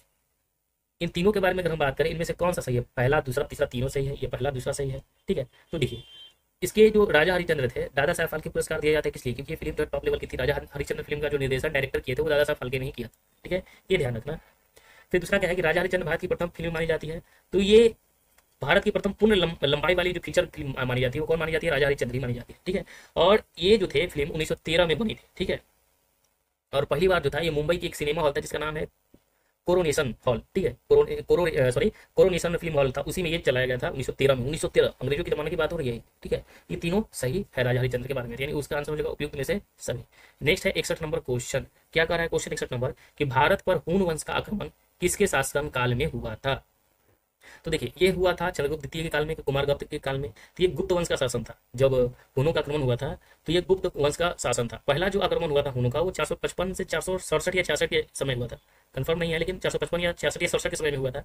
और ये जो था स्कंदगुप्त ने करवाया था। किसने? तो भारत पर हुन वंश का सबसे पहला जो आक्रमण किसने किया था? स्कंदगुप्त ने करवाया था। ठीक है, और स्कंदगुप्त ने हुनों को हरा दिया था, ये ध्यान रखना है। जब बाद में हुन फिर लौटे और गुप्त साम्राज्य काफी कमजोर कर दिया था, तब जो है हुन जो है जीता था। ठीक है, और हुन का जो उसमें प्रमुख नेता था तोरणमान था। ठीक है, और उसका पुत्र था मिहिरकुल जो भारत आया था, ये ध्यान रखना। लेकिन क्वेश्चन पूछा कि भारत पर हुन वंश का आक्रमण किसके शासनकाल में हुआ था? तो स्कंदगुप्त के शासनकाल में हुआ था। ठीक है, तो स्कंदगुप्त ही इसका आंसर होगा और इसने हराया था भाई। फिर बाद में गुप्त शासन जो है कमजोर पड़ गया था। नेक्स्ट हमारा है कि मंदसौर प्रशस्ति किस शासन की उपलब्धियों का विवरण मिलता है? तो देखिए 32 नंबर क्वेश्चन है कि मंदसौर प्रशस्ति किस शासन की उपलब्धियों की जो है विवरण मिलता है? तो मंदसौर प्रशस्ति जो गुप्त साम्राज्य की बात हो रही है। ठीक है, तो गुप्त साम्राज्य में भाई कौन थे उस समय, ये इंपॉर्टेंट होता है। तो कुमारगुप्त थे। कौन थे भाई? कुमारगुप्त प्रथम थे। ठीक है, ये ध्यान रखना। इसका आंसर हो जाएगा मंदसौर जो प्रशस्ति की शासन की उपलब्धि का विवरण मिलता है तो कुमारगुप्त प्रथम का ही मिलता है, ये ध्यान रखना है। और ये जो प्रशस्ति है ना, ये किस भाषा में, ये भी पूछा जाता है और पूछा भी गया है, तो याद रखना कि संस्कृत और ब्राह्मी लिपि में ये प्रशस्ति है, ये ध्यान रखना है। चलिए आगे देख लेते हैं 63 नंबर क्वेश्चन। क्या क्वेश्चन का है 63 नंबर कि फाहियान की यात्रा वृत्तांत में एक अस्पताल का विवरण किस स्थान पर मिला? तो फाहियान की जो यात्रा वृत्तांत में एक अस्पताल का जो विवरण मिलता है, वो फाहियान के बारे में हम अगर बताएं तो ये चीनी यात्री था। क्या था? तो चीनी यात्री था, ये ध्यान रखना है।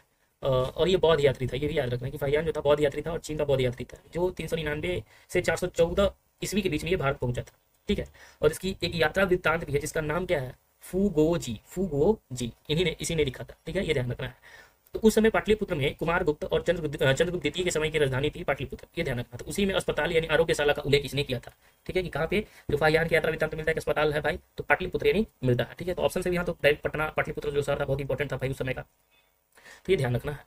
कपिल मुनि ने दर्शन के किस सिद्धांत को प्रतिपादित किया था? ये भी अच्छा क्वेश्चन है। तो देखिए कपिल मुनि ने दर्शन के किस सिद्धांत को प्रतिपादित किया था? पूर्व मीमांसा या सांख्य दर्शन? तो कपिल मुनि सांख्य दर्शन, ये ध्यान रखना। कपिल मुनि सांख्य दर्शन। ठीक है, ये ध्यान रखना है। आगे देख लेते हैं क्वेश्चन नंबर 65 नंबर क्वेश्चन है कि मुगलों की दरबारी भाषा क्या थी? तो हम सभी जानते हैं कि तुर्की थी कि पार्सियन थी कि अरबी थी। तो मुगलों की जो दरबारी भाषा थी पारसी थी। ठीक है, तो पर्सियन लिखा हुआ है, फारसी थी, ये ध्यान रखना है। फारसी को ही अंग्रेजी में पर्सियन लिखा जाता है, तो ये ध्यान रखना है।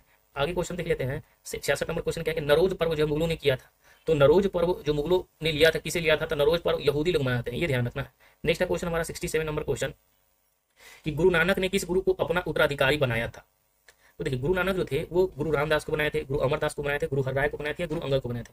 तो गुरु नानक देव जी अपना अधिकारी जो थे वो भाई लहना सिंह को चुने थे। ठीक है, और वो अगर हम बात करें तो उनका नाम क्या था? गुरु अंगद देव। क्या नाम था? गुरु अंगद देव। ठीक है, और उन्होंने लहना सिंह का नाम रख दिया था नया। ठीक है, अंगद देव। तो ये ध्यान रखना है, कौन थे भाई? लहना सिंह, लहना सिंह। ठीक है, तो लहना सिंह की याद रखना है। इनका नाम था, इनके भाई थे लहना सिंह। ठीक है, और इन्हीं का एक भाई था जिनका नाम था लहना सिंह, और इन्हीं का नया नाम रख दिया था गुरु अंगद। तो गुरु नानक ने किस गुरु को अपना अधिकारी बनाया था? तो गुरु अंगद को बनाया था। ठीक है, जिनका नाम था लहना सिंह। ठीक है, और गुरु अंगद देव जो थे वो सिख के क्या गुरु थे? तो ये भी ध्यान रखना है कि ये जो थे सेकंड नंबर के गुरु थे। क्या थे? सेकंड गुरु, और पहले थे गुरु नानक। ठीक है, और इन्होंने ही गुरुमुखी लिपि को व्यवस्थित किया और सिख धर्म की नींव और मजबूत किया था। किसने? गुरु अंगद ने ही गुरुमुखी को बनाया था। ठीक है, अब ज्यादा सिख धर्म में जो है 10 गुरु हुए, ये ध्यान रखना है। आगे क्वेश्चन हमारा 68 नंबर क्वेश्चन, किस मुगल शासक को रंगीला के नाम से जाना जाता है? तो रंगीला के नाम से मोहम्मद शाह को जाना जाता है। ठीक है, रंगीला जो है मोहम्मद शाह को जाना जाता है, रंगीला के नाम से जाना जाता है। क्यों रंगीला कहा जाता है? क्योंकि यह जो है संगीत नृत्य भी करता था, शायरी भी करता था और रंगरेलिया का बहुत शौक था, इसलिए इसे रंगीला के नाम से भी जाना जाता है, मोहम्मद शाह। ठीक है, और शासन में लापरवाही और ऐशो आराम की वजह से ये साम्राज्य था कमजोर कर दिया था मुगल शासन। ठीक है, और इसी के समय में 1739 में क्या किया था कि नादिर शाह जो था वो उसने दिल्ली पर आक्रमण किया और कोहिनूर और मयूर सिंहासन लूट के चला गया था। तो मोहम्मद शाह इसका आंसर हो जाएगा। नेक्स्ट हमारा क्वेश्चन है कि सिंध किस ब्रिटिश के द्वारा विजित किया गया था? तो सिंध जो था वो स्लीमैन या नेपियर था, तो हमें लग रहा है कि इसका आंसर क्या है? तो जो सिंध था, सिंध किस ब्रिटिश के द्वारा विजित किया गया था? और सिंध आपको पता होगा जो पाकिस्तान का क्षेत्र है सिंध, उसके बारे में क्वेश्चन पूछ रहा है। ठीक है, तो सिंध जो था वो किस ब्रिटिश के द्वारा विजित किया गया था? वेलिंगटन या स्लीमैन या नेपियर या लॉरेंस? ये बात आ रही है 1843 की। ठीक है, ये जब की बात है? ये 1843 की बात है। ठीक है, 1843 की बात है जब जो नेपियर साहब थे। ठीक है, सर चार्ल्स नेपियर के द्वारा जो है ये विजित किया गया सिंध के, ये ध्यान रखना। नेक्स्ट हमारा क्वेश्चन 70 नंबर क्वेश्चन क्या कर रहा है कि जेम्स एंड्रयू राम से किस गवर्नर जनरल का असली नाम था? इतना भयंकर नाम किसका था? आपने सुना होगा लॉर्ड डलहौजी, लॉर्ड कैनिंग। तो ये लॉर्ड डलहौजी के शासन का आपको पता होगा। लैब्स की नीति, ठीक है, जैसे डॉक्ट्रिन ऑफ लैब्स की नीति किसने लाई थी? तो डलहौजी नहीं लाई थी। रेल, डाक, तार, पब्लिक वर्क्स विभाग, इसका सबकी शुरुआत किसने की थी? तो इसी ने किया था। भारत में पहली बार रेल चलाया था 1853 में मुंबई से थाने, किसने चलाया था? तो डलहौजी नहीं चलाया था। तो ये ध्यान रखना है। अब यहाँ पे देखिए जो है इसमें पूछ रहा है कि कौन सा जो है सही सम्मिलित नहीं है। अब यहाँ पे ये क्या दिया हुआ है आपको समझना है, निम्नलिखित में से कौन सा सही सम्मिलित नहीं है। तो कंपोज जो है वो क्या है? ब्राजील है। कंपोज क्या है? कंपोज जो है ब्राजील है, बिल्कुल सही है, ठीक है। मतलब कंपोज जो है अगर हम बात करें तो घास का मैदान है, ये आपको पता होगा। तो कंपोज जो घास का मैदान है वो कहाँ पे है? ब्राजील में, सही है। अगर ग्रांड चाको की बात करें तो उत्तरी अर्जेंटीना, ठीक है, ये भी सही है, जो प्रागवे में, बोलीविया में ये सब पड़ता है ग्रांड चाको। लानोज की बात करें तो वेंजुएला में लानोज, ये भी बहुत इंपॉर्टेंट है, अच्छा क्वेश्चन पूछा है। तो कंपोज और लानोज, वेंजुएला, कंपोज ब्राजील में घास के मैदान, लानोज वेंजुएला में, ग्रांड चाको उत्तरी अर्जेंटीना के क्षेत्र में पड़ता है, ठीक है, प्रागवे, बोलीविया सभी में। और वेल्ड जो है यहाँ पे गलत है, वेल्ड ऑस्ट्रेलिया नहीं है, वेल्ड दक्षिण अफ्रीका है, ठीक है। तो वेल्ड जो है वो कहाँ है, ये ध्यान रखना है। वेल्ड की अगर हम बात करें तो वेल्ड जो है दक्षिण अफ्रीका है, साउथ अफ्रीका।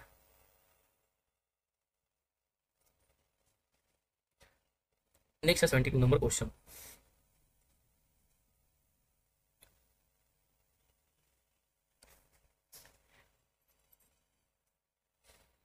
इसमें से क्वेश्चन क्या कर रहा है कि निम्नलिखित में से कौन सा कथन जो है सही नहीं है। तो देखिए अगर हम बात करें तो भूमध्य रेखा अफ्रीका को लगभग 2 समान भागों में बांटता है। तो भूमध्य रेखा जो है अफ्रीका को लगभग 2 भागों में बांटता है, ये तो स्टेटमेंट बिल्कुल सही हमारा है, ठीक है। अब सेकंड नंबर क्या है कि जो टेंगनिक झील है वो अफ्रीका की सबसे बड़ी झील है। तो अफ्रीका की सबसे बड़ी झील का नाम है विक्टोरिया। क्या है? अफ्रीका की सबसे बड़ी झील का नाम है विक्टोरिया। ये सभी लूसेंट से क्वेश्चन है, ये ध्यान रखना है। तो बी हमारा गलत हो गया, ठीक है। अब देख लेते हैं, लेकिन अगर आपसे पूछे ना कि टैंगनिक झील जो अफ्रीका में ही पड़ता है लेकिन बड़ी नहीं है, गहरी झील है, ठीक है, ये क्या है? यहाँ पे अगर हम बात करें गहरी लगा देंगे तो सही हो जाएगा, ठीक है। तो टैंगनिक झील जो है ना बड़ी नहीं है, गहरी झील है। टैंगनिक झील क्या है? तो गहरी नहीं, गहरी झील है, ठीक है। ये जो है गहरी झील है, टैंगनिक झील क्या है? तो गहरी झील है, बड़ी झील नहीं है। लेकिन बड़ी झील आपसे पूछेगा तो वो कौन सी झील है? तो विक्टोरिया झील है अफ्रीका की, ठीक है। अब आगे देख लेते हैं कि जो पेंटागोनिया जो है बहुत कम वनस्पति के साथ ठंडा रेगिस्तान है। तो ये भी सही है, पेंटागोनिया जो रेगिस्तान है ना बहुत कम वनस्पति वहाँ पाया जाता है और ठंडा रेगिस्तान है। अब देखिए माउंट ब्लैक आल्पस की सबसे ऊंची चोटी है, माउंट ब्लैक जो है आल्पस की सबसे ऊंची चोटी है, ये ध्यान रखना है। और इसकी जो है ऊंचाई भी पूछ जाता है तो 4800 है लगभग, ठीक है, 4807 मीटर, ये ध्यान रखना है, ठीक है। ये सबसे ऊंची चोटी है। तो इसमें सही नहीं है, तो एक ही सही नहीं है, ठीक है, बाकी 3 इसमें क्या है? सही है। 73 नंबर क्वेश्चन देख लेते हैं कि इसमें से जो है कूट का उपयोग करना है, ठीक है। जैसे चीन, टोबा, चकमा, माओरी, ठीक है, ये जनजाति है। तो कौन कहाँ की जनजाति है, हमसे क्वेश्चन पूछा है। तो देखिए माओरी जो जनजाति है वो न्यूजीलैंड की जनजाति है। माओरी जनजाति कहाँ की है? तो माओरी जो जनजाति है वो न्यूजीलैंड की जनजाति है, ठीक है, ये ध्यान रखना है। अब टोबा जनजाति कहाँ की है, ये भी क्वेश्चन पूछा है कि टोबा जनजाति कहाँ की है, क्योंकि जनजाति से क्वेश्चन जो है पूछा जाता है तो ये आपको कंफ्यूज नहीं करना है। तो यहाँ पे देखिए डी का जो है 3 है, तो डी का 3 किसमें किसमें है, यहाँ पे आप देख सकते हैं। चीन की अगर आपसे पूछ दे तो चीन की जो जनजाति कलर हम चेंज कर देते हैं, चीन जो है वो म्यांमार की जनजाति है। चीन जो है कहाँ की है? म्यांमार की है। टोबा की अगर हम बात करें तो ये जो है अर्जेंटीना की जनजाति है। टोबा जनजाति कहाँ की है? तो टोबा जो है अर्जेंटीना की जनजाति है, ठीक है। और आपसे चकमा पूछे तो ये बांग्लादेश की जनजाति है। चकमा जो है बांग्लादेश की और माओरी न्यूजीलैंड की है। तो ए का हो जाएगा 4, बी का हो जाएगा 1, ए का हो जाएगा 4 और बी का हो जाएगा 1, ये ध्यान रखना है। ए का 4, बी का कैसे हम करें यार, जैसे ए है तो ए डी वाला ऑप्शन में देखिए तो मात्र हो जाएगा सी इसका आंसर। जैसे पहला में क्या होगा? बी मिल गया, नहीं है पहला में तो मिल गया डी ना। पहला में जो मिल रहा है पहला नंबर में हमें मिलना चाहिए कि अर्जेंटीना जो है बी है, तो पहला का बी दूसरा में, और दूसरा का जो है सी में है, दूसरा का सी में। पहला का बी और दूसरा का सी, पहला का बी और दूसरा का सी, पहला का बी और दूसरा का सी, यानी आंसर हो जाएगा सी, ठीक है, ये ध्यान रखना, इसका आंसर हो जाएगा सी। 74 नंबर क्वेश्चन हमारा है। 74 नंबर भी क्वेश्चन देख लीजिए, ये जो ज्योग्राफी से अच्छा क्वेश्चन पूछा है, ठीक है। निम्नलिखित में से कौन सा कथन जो है सही नहीं है, इसमें जो रॉन्ग स्टेटमेंट है उसे हमें पकड़ना है। तो मलक्का जलमरू मध्य मलेशिया और सुमात्रा के बीच स्थित है, क्या ये सही है? तो मलेशिया और सुमात्रा के बीच में मलक्का जलमरू मध्य जो है बिल्कुल सही, ठीक है। सुंडा जलमरू मध्य जो है जावा और सुमात्रा के बीच में, सुंडा जलमरू मध्य जावा और सुमात्रा के बीच में है, तो ये भी सही है, सुंडा जो है जावा और सुमात्रा के बीच में है, ठीक है। अब देखिए मक्कासर जो है, मक्कासर जलमरू मध्य ये बोर्नियो और न्यूजीलैंड के बीच में है, ये गलत है, ठीक है। ये जो है बोर्नियो और सेशल्स द्वीप के बीच में है, ठीक है, बोर्नियो और सेशल्स के बीच में है मक्कासर, ठीक है। अब नेक्स्ट है डी नंबर की मेसिना जलमरू मध्य किसके बीच में है? तो इटली और सिसिली के बीच में है, तो ये सही है, ठीक है, इटली और सिसिली के बीच में है। तो आप देख सकते हैं इसमें बोला है कौन सा कथन सही नहीं है, तो इसका आंसर क्या हो जाएगा? सी इसका आंसर हो जाएगा। नेक्स्ट हमारा है 75 नंबर क्वेश्चन। अब देखिए ये जो है झूमिंग क्या है? कृषि है यहाँ पे, ये क्या है? झूमिंग कृषि का नाम है और किस देश में ये मनाया जाता है, ये इंपॉर्टेंट है। तो देखिए रोका जो है कहाँ की कृषि है? झूमिंग कृषि। तमराई जो है कहाँ की है? कानुकू कहाँ की है? और लेडान कहाँ की है? ऑप्शन से आप देखिए तो ए बी डी सी, यानी पहला अगर आपको पता चल जाएगा तो आप तब से मार सकते हैं। तो देखिए रोका जो है ना वो थाईलैंड की, यानी पहला का ए ही हो जाएगा और दूसरा का बी ही हो जाएगा। तो इसका आंसर जो है तमराई का हो जाएगा वेनेजुएला है, कानुको का जो है ब्राजील है और लेडान जो है मलेशिया का है, तो इसका आंसर हो जाएगा ए, ठीक है। नेक्स्ट क्वेश्चन हमारा, तो ये ध्यान रखना, रोका कहाँ की है झूमिंग कृषि, थाईलैंड की है। टमराई जो है वेनेजुएला की है। कानुको जो है ब्राजील की, और लेडान जो है मलेशिया की झूमिंग कृषि है। 76 नंबर क्वेश्चन देख लेते हैं कि आंध्र प्रदेश के गुंटूर जिला किस खनिज के अयस्क के भंडार के लिए जो है प्रसिद्ध है। तो देखिए आंध्र प्रदेश का जो गुंटूर जिला है, और गुंटूर जिला है कहाँ पे, तो आंध्र प्रदेश में। तो वहाँ पे कौन सा खनिज जो है निकाला जाता है, तो वहाँ पे याद रखना मैग्नीज है। ठीक है, क्या है, मैग्नीज है। ठीक है, और मैग्नीज और चूना पत्थर के लिए जो है प्रसिद्ध है, ये ध्यान रखना। मैग्नीज और क्या जो है, तो चूना पत्थर के लिए जो है प्रसिद्ध है। अगर आप मैग्नीज आपको पता होगा, लेकिन ऑप्शन में यहाँ तो आपको दिख ही नहीं रहा होगा कि आखिर मैग्नीज तो है नहीं भाई, तो इसका आंसर क्या होगा। तो मैग्नीज जो अयस्क होता है, जैसे अगर हम बात करें बक्साइट अयस्क है, किसी का एल्यूमिनियम का एक्स है, ठीक है, तो यहाँ पे आपको दिख रहा होगा मैग्नेसाइट होता है। ठीक है, तो इसका आंसर क्या हो जाएगा, मैग्नेसाइट हो जाएगा। जैसे बक्साइट मुख्य रूप से विशाखापट्टनम में है, ठीक है, आंध्र प्रदेश के। एंथ्रासाइट होता है वो कोयले का रूप होता है, ये भी आंध्र प्रदेश का, ये प्रमुख नहीं है आंध्र प्रदेश का। ठीक है, ये ध्यान रखना। मैग्नेसाइट जो है गुंटूर जिला में है, तो यहाँ पे मैग्नेटाइट लिखा हुआ है, लेकिन यहाँ होना चाहिए क्या, मैग्नीशियम है भाई, यहाँ हमने बताया ना कि मैग्नीशियम है, लेकिन यहाँ थोड़ा सा कंफ्यूजन, मैग्नीज को यहाँ मैग्नेटाइट लिखा गया है। ठीक है, अंग्रेजी में जो है इसका उत्तर क्या लिखा जाएगा, ये ध्यान रखना। इंग्लिश में इसका सही होगा, ठीक है, इंग्लिश को हमें लिखना चाहिए था, लेकिन चलिए उसको हमने नहीं लिया। मैग्नेसाइट होगा इसका आंसर, क्या हो जाएगा, मैग्नेसाइट इसका आंसर होगा, मैग्नेसाइट। चलिए आगे देख लेते हैं हम लोग। Next question 77 number question. ठीक है, अब इसमें से क्वेश्चन क्या कर रहा है कि कौन सा जो है कथन सही नहीं है। पहला कथन क्या कर रहा है कि चेन्नई में वर्षा की विषमता मुंबई से अधिक है। दक्षिण पश्चिम लौटा मानसून तमिलनाडु के तटीय क्षेत्र में कुछ वर्षा लाता है, ये क्या सही है। तो पहला हम देख लेते हैं। पहला क्या हमारा है कि चेन्नई में वर्षा की क्षमता मुंबई से अधिक है, ये सही है। ठीक है, दूसरा क्या है कि दक्षिण पश्चिम लौटा मानसून तमिलनाडु के तटीय क्षेत्र में कुछ वर्षा लाता है, ये भी सही हमारा है। तो ए और बी दोनों सही है। ठीक है, अब देख लेते हैं कि पश्चिमी विक्षोभ भूमध्य सागर से उत्पन्न होता है। तो देखिए पश्चिमी विक्षोभ होता है भूमध्य सागर क्षेत्र से नहीं, बल्कि कैस्पियन सागर भूमध्य सागर के आसपास क्षेत्र से जो है ये होता है, तो भारत में पहुंचता है, तो ये तो गलत है हमारा। ठीक है, और मानसून अभियान की बात करें, जिसे मॉनिक्स भी कहा जाता है, ये अमेरिका और भारत के संयुक्त तत्वाधान में आयोजित किया जाता है, तो ये भी इसका आंसर क्या हो जाएगा, सही हो जाएगा। ठीक है, तो इसमें बोला है कौन सही नहीं है, तो इसका आंसर हो जाएगा सी नंबर जो है सही नहीं है। नेक्स्ट क्वेश्चन हमारा 78 नंबर क्वेश्चन, और 78 नंबर क्या है, इसको मिलान करना है। ठीक है, अब यहाँ पे पहला है और दूसरा है। अब कोसी है, ब्रह्मपुत्रा है, तिस्ता है, और क्या है, तो कोसी की अगर हम बात करें तो कोसी और गंगा, तो पहला के भाई चार, पहला के चार मात्र एक ही ऑप्शन में है। ठीक है, तो आंसर इसका हो जाएगा DCAB। तो पहला का चार कहने का मतलब क्या है कि कोसी जो है वो गंगा नदी से संबंधित है। ठीक है, फिर हिरन जो है वो गोदावरी से है, और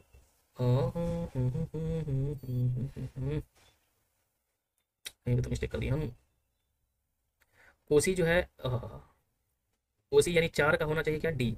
तो ऑप्शन सही, उल्टा पुल्टा दे रखा है यार कंफ्यूजन करने के लिए, इसका आंसर हो जाएगा ये। ठीक है, जैसे देखिए अगर आपसे पूछे कि तिस्ता जो है ब्रह्मपुत्रा से, ठीक है, तिस्ता किससे है, तो ब्रह्मपुत्रा से। नर्मदा की अगर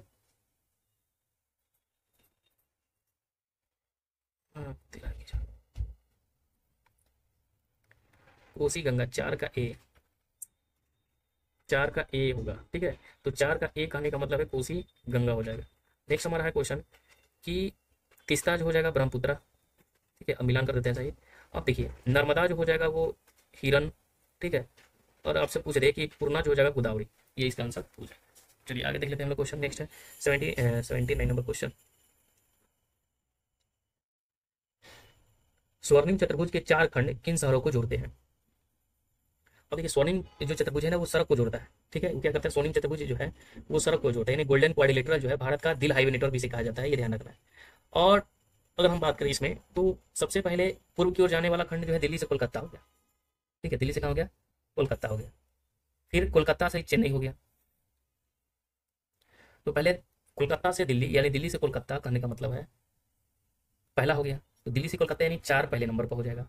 ठीक है, फिर उसके बाद क्या कह रहा है कि कोलकाता से चेन्नई यानी चार तीन हो जाएगा। ठीक है, फिर उसके बाद चेन्नई से मुंबई, तो यानी ये हो जाएगा, और फिर उसके बाद मुंबई से दिल्ली यानी ये हो जाएगा। तो 4-3-2-1 इसका आंसर क्या हो जाएगा, 4-3-2-1। तो चार खंड है, पहले कोलकाता से दिल्ली, कोलकाता से चेन्नई, चेन्नई से मुंबई, और मुंबई से दिल्ली, ये ध्यान रखना है। तो दिल्ली कोलकाता, कोलकाता चेन्नई, चेन्नई मुंबई, मुंबई दिल्ली, दिल्ली कोलकाता। ठीक है, ये ध्यान रखना है। DK KC CM और MD, ये ध्यान रखना है। नेक्स्ट क्वेश्चन हमारा, तो दिल्ली से कोलकाता क्या है, पूरब की ओर जाने वाला खंड। कोलकाता से चेन्नई क्या है, दक्षिण पूर्व की ओर जाने वाला खंड। और चेन्नई से मुंबई है, दक्षिण पश्चिम की ओर जाने वाला खंड। मुंबई से दिल्ली है, पश्चिम से उत्तर की जाने वाला खंड हो गया। ठीक है, ये ध्यान रखना है। आगे क्वेश्चन है 80 नंबर क्वेश्चन, क्या कहा है, निम्नलिखित में से कौन सा एक कहवा उत्पादन में अग्रणी है। अब कहवा उत्पादन में अग्रणी राज्य कौन है, तो कहवा उत्पादन की अगर हम बात करें कहवा उत्पादन में, तो हम सभी जानते हैं कि कहवा में कौन है भाई अग्रणी राज्य कहवा में। तो कहवा में उत्पादन आंध्र प्रदेश है या कर्नाटक है, तो क से कहवा। ठीक है, और क से कर्नाटक। ठीक है, ये ध्यान रखना है। लेकिन यहाँ तो कहवा उत्पादन में अग्रणी वो राज्य नहीं दिया हुआ है। जैसे अगर हम बात करें जम्मू कश्मीर जो है, तो क से कहवा जो है, क से कर्नाटक, ये जो है 17% याद रखना है, 70% जो है यहीं से कहवा। ठीक है, ये ध्यान रखना है। वैसे जम्मू कश्मीर होना चाहिए आंसर इसका, लेकिन नहीं दिया हुआ है। कॉफी के लिए कर्नाटक प्रसिद्ध है, ये ध्यान रखना। नेक्स्ट है 81 नंबर क्वेश्चन क्या है, कारण कि गर्म चाय के कप में रखी धातु की चम्मच कुछ मिनटों के बाद गर्म हो जाती है, तो धातु उष्मा की अच्छी चालक होती है, क्या है भाई? तो गर्म चाय के कप में रखी धातु की चम्मच कुछ मिनटों के बाद जो है गर्म हो जाती है, तो धातु क्या है? उष्मा की अच्छी चालक होती है। तो दोनों सही है भाई। ठीक है, ए आर दोनों सही है, लेकिन आर जो है ए का सही व्याख्या करता है, यानी इसका आंसर हो जाएगा ये। नेक्स्ट क्वेश्चन 82 नंबर क्वेश्चन क्या है, कौन सा ध्वनि के परावर्तन का उपयोग करता है? तो ध्वनि के परावर्तन का उपयोग करता है इनमें से कौन? तो ध्वनि के परावर्तन का उपयोग सोनार करता है, स्टेथोस्कोप, प्रतिध्वनि या पेरिस्कोप?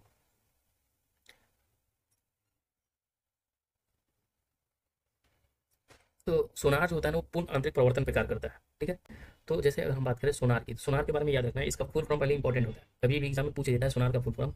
तो साउंड नेविगेशन एंड रेजिंग होता है। ये क्या होता है कि पानी के भीतर वस्तु का पता लगाने के लिए ध्वनि तरंगों का प्रवर्तन, तो ध्वनि के प्रवर्तन का उपयोग करता है। तो ये तो बिल्कुल सही, ये तो हो जाएगा। ठीक है, ठीक है। तो ये प्रवर्तन तो करता है भाई, प्रवर्तन से तो पता चलता है कि गहराई में कितनी जो है दूर वस्तु है। ठीक है, तो गलती से मिस्टेक हो गया, पूर्णांतिक प्रवर्तन, यह ध्वनि का प्रवर्तन नहीं होगा, पूर्णांतिक प्रवर्तन का। अब देखिए, तो सोनार हो गया ध्वनि का परावर्तन टकराने के बाद। स्टेथोस्कोप की अगर हम बात करें, ये क्या होता है? स्टेथोस्कोप आपने देखा होगा कि जो डॉक्टर लोग जो गला में लटकाए हुए रहते हैं उसको स्टेथोस्कोप कहा जाता है। तो ये रोगी के शरीर में आने वाली जो धीमी आवाज को डॉक्टर के कान तक पहुंचाने के लिए काम करता है। ठीक है, तो ये जो है बहुपरावर्तन के सिद्धांत पर भी ये उपयोग किया जाता है इसमें, ये ध्यान रखना है। प्रतिध्वनि क्या होता है? प्रतिध्वनि परिभाषा के अनुसार ध्वनि तरंगों का ये भी परावर्तन है, प्रतिध्वनि नाम ही है इसका। ठीक है, टकरा कर वापस आना। ठीक है, पेरिस्कोप की बात करें तो ये भी प्रकाश के परिवर्तन पे कार्य करता है, ना कि ध्वनि के परिवर्तन पर। ठीक है, तो पेरिस्कोप इसका आंसर होगा नहीं, ABC इसका आंसर होगा। ठीक है, ABC इसका आंसर होगा, हमने आपको समझाया। नेक्स्ट क्वेश्चन हमारा घर्षण के बारे में बताना है। ठीक है, अब घर्षण क्या है कि घर्षण के बारे में कथन पहचाने। घर्षण से ऊष्मा उत्पन्न होता है, घर्षण हमेशा गति के विरोध करता है। तो देखिए, घर्षण तो हमेशा गति का विरोध करता है, ये तो बिल्कुल सही है। घर्षण का काम है क्या? तो घर्षण का काम है गति का विरोध करना। बिना गति का विरोध नहीं करेगा तो क्या हो जाएगा? वो फेयरलेस हो जाएगा, मतलब फ्री हो जाएगा, पूर्ण रूप से स्वतंत्र हो जाएगा। तो घर्षण क्या करता है? घर्षण जो है गति का विरोध करता है। तब हम जैसे साइकिल चलाते हैं तो ब्रेक लगाते हैं, तो घर्षण से क्या करता है? गति का विरोध करता है, तब तो जाकर क्या करती है वो? साइकिल रोकती है। ठीक है, तो घर्षण से उष्मा उत्पन्न हो सकती है। घर्षण हमेशा गति का विरोध करता है, चलने में घर्षण उपयोग नहीं होता है, या स्नेहक घर्षण को कम करता है। तो इनमें से अगर हम करेक्ट की बात करें और कौन इनकरेक्ट है, तो देखिए, घर्षण से उष्मा उत्पन्न हो सकता है, ये तो बिल्कुल सही है। घर्षण जो है हमेशा गति का विरोध करता है, ये भी सही है। चलने में घर्षण उपयोग नहीं, चलने में भी घर्षण, चलेंगे में घर्षण उपयोग नहीं हुआ तो गिर ही जाएंगे, चल ही नहीं पाएंगे। ठीक है, तो स्नेहक घर्षण को कम करता है। जो लुब्रिकेंट्स होता है वो क्या करता है? घर्षण को कम करता है, जैसे मोबिल, ग्रीस, ये सब क्या लुब्रिकेंट है। ठीक है, तो घर्षण को कम करने के लिए दिया जाता है ताकि घर्षण कम हो। और साइकिल ये सब में क्या लुब्रिकेंट का इस्तेमाल किया जाता है। ठीक है, स्नेहक का जैसे ग्रीस का इस्तेमाल किया जाता है, क्या स्नेहक ही है। तो इसका आंसर क्या हो जाएगा? 1 2 3 इसका आंसर हो जाएगा। तो 1 2 3 इसका आंसर हो जाएगा, सॉरी 1 2 4, तो क्या हो इसका आंसर हो जाएगा ए। नेक्स्ट क्वेश्चन हमारा कि घरेलू विद्युत वायरिंग में तांबे की तारों का प्रयोग क्यों किया जाता है? घरेलू विद्युत जो है वायरिंग में तांबे के तारों का उपयोग क्यों किया जाता है? तांबा सस्ता होता है, तांबा खराब चालक होता है, या तांबा कम प्रतिरोध देता है और जो है अच्छा चालक होता है, या तांबा गर्म होने पर जो है चमकता है। अब बात कर रहा है किसकी? तो बात कर रहा है यहाँ पे, क्वेश्चन क्या कर रहा है यहाँ पे समझिएगा। बात कर रहा है कि घरेलू विद्युत में हम वायरिंग में तांबे का इस्तेमाल जो है क्यों करते हैं। ठीक है, घरेलू विद्युत वायरिंग में हम तांबे का इस्तेमाल क्यों करते हैं? तांबा सस्ता होता है इसलिए हम तांबे का इस्तेमाल करते हैं, या तांबा खराब चालक है? तो बताइए कि तांबा जो है खराब चालक रहेगा तो इसलिए हम इस्तेमाल करेंगे उसका। ठीक है, क्या ये सही है? तांबा कम प्रतिरोध देता है और अच्छा चालक होता है इसलिए हम इसका इस्तेमाल करते हैं। ठीक है, ये कोई सुटेबल नहीं कि तांबा सस्ता होता है इसलिए नहीं, तांबा जो होता है कम प्रतिरोध देता है और अच्छा चालक होता है इसलिए इसका इस्तेमाल किया जाता है। ठीक है, 85 नंबर क्वेश्चन देख लेते हैं, क्या है कि उपकरण का उनकी ऊर्जा रूपांतरण बताइए। विद्युत मोटर जो है कैसे ऊर्जा रूपांतरण करता है भाई? तो विद्युत मोटर हम सभी जानते हैं कि विद्युत जो रूपांतरण है और विद्युत बल, तो विद्युत से प्रकाश में विद्युत बल करता है, ये तो बिल्कुल इसका आंसर हो जाएगा। विद्युत मोटर क्या होगा? विद्युत से जो है विद्युत यांत्रिक में करता है, ये भी सही है। सौर पैनल क्या होता है? प्रकाश से विद्युत में बदलता है, ये भी सही है। और माइक्रोफोन है ध्वनि से विद्युत में, यानी तो लाइन से 1 B 2 3 4 आंसर हो जाएगा इसका आंसर। नेक्स्ट 86 नंबर क्वेश्चन कि सर्दियों में यदि शीशे की खिड़की को अचानक गर्म किया जाए तो वह क्यों टूट जाता है? शीशे भारी हो जाता है इसलिए टूट जाता है। आखिर मान लीजिए कि सर्दी के मौसम में शीशों को गर्म किया जाता है तो जो है खिड़की अचानक टूट जाता है, ऐसा क्यों होता है भाई? कि सर्दियों में यदि शीशों को गर्म, खिड़की को अचानक गर्म किया जाता है तो जो है टूट जाता है, ऐसा क्यों टूट जाता है? शीशा भारी हो जाता है, या शीशा विद्युत का संचालन नहीं कर सकता, या असमान विस्तार से शीशे में तनाव उत्पन्न हो जाता है। तो इसका आंसर क्या हो जाएगा? या शीशा नमी को अवशोषित कर लेता है जिसके कारण ये होता है। ठीक है, तो असमान विस्तार से क्या होता है कि शीशा में तनाव उत्पन्न होता है, और असमान विस्तार होगा ना भाई, ठंडा गर्म तो विस्तार होगा असमान, तो इसमें शीशा में तनाव उत्पन्न होगा तो शीशा क्या हो जाएगा? टूट जाएगा। तो ये इसका आंसर हो जाएगा। ठीक है, 87 नंबर क्वेश्चन है। इसमें क्वेश्चन कर रहा है क्या है कि निम्नलिखित में से कौन जो है विद्युत चुंबकीय तरंग नहीं है? ठीक है, विद्युत चुंबकीय तरंग के बारे में अगर हम आपसे पूछे क्वेश्चन इंफ्रारेड किरणें विद्युत चुंबकीय तरंग है या नहीं है, ठीक है। एक्स किरणें विद्युत चुंबकीय तरंग है या नहीं है। ध्वनि किरणें, ध्वनि जो तरंगे हैं वो क्या विद्युत चुंबकीय तरंगे हैं या नहीं है। या माइक्रोवेव्स, तो माइक्रोवेव्स के बारे में अगर हम सभी जानते हैं कि माइक्रोवेव्स जो होता है वो क्या होता है, विद्युत चुंबकीय तरंगे हैं या नहीं है। तो देखिए इसमें अगर हम बात करें तो इंफ्रारेड किरणें चुंबकीय विद्युत चुंबकीय तरंग नहीं है, एक्सरे किरणें ये भी नहीं है, ठीक है। विद्युत चुंबकीय ध्वनि तरंगे जो है वो विद्युत चुंबकीय तरंग है या नहीं है। तो ध्वनि चुंबकीय जो है, ध्वनि तरंगे विद्युत चुंबकीय नहीं है। बाकी इंफ्रारेड किरणें, एक्सरे किरणें, माइक्रोवेव्स, ये सब क्या है, विद्युत से ही चलने वाली ये विद्युत चुंबकीय तरंगे हैं, ठीक है। इंफ्रारेड, एक्सरे, माइक्रोवेव्स, यानी इसका आंसर क्या हो जाएगा, सी होगा, क्योंकि पूछ रहा था कि नहीं है तो नहीं है, इसका आंसर हो जाएगा सी। सॉरी यार, सी वाला नहीं है, ठीक है। 88 नंबर है कि ध्वनि जो है क्या करते हैं, कंपन करते हैं। तो विद्युत क्या करता है, तो विद्युत हम सभी जानते हैं इलेक्ट्रॉन का प्रभाव करता है। नेक्स्ट है 89 नंबर क्वेश्चन, क्या कर रहा है कि एक व्यक्ति को कोने के पीछे की आवाज सुनाई दे सकती है लेकिन वो देख नहीं सकता। कारण क्या है, प्रकाश तरंगे ध्वनि तरंगे की तुलना में बाधाओं के चारों ओर अधिक आसानी से जो है मुड़ सकती है। तो देखिए एक व्यक्ति को कोने के पीछे की आवाज जो है सुनाई दे सकती है। ऐसा क्यों है भाई कि एक व्यक्ति जो कोना में छिपा हुआ है और उसको जो है सुनाई दे रहा है, और ठीक है, एक व्यक्ति को कोने के पीछे आवाज सुनाई दे सकती है लेकिन वह जो है देख नहीं सकता है। आर कथन कर रहा है कि प्रकाश जो तरंग है ध्वनि तरंगों की तुलना में बाधाओं के चारों ओर अधिक आसानी से मुड़ सकता है। प्रकाश तरंग ध्वनि तरंगों की तुलना में बाधाओं के चारों ओर अधिक आसानी से जो है मुड़ सकता है, ठीक है। तो इनमें से हमें पूछ रहा है कि कौन सा सही है कौन सा गलत है। तो देखिए एक व्यक्ति कोने के पीछे आवाज सुनाई दे सकती है लेकिन वो देख नहीं सकते, ये तो सही है, ठीक है। तो ये कथन हमारा जो पहला स्टेटमेंट ये सही है, इसलिए इसको हम सही मानेंगे।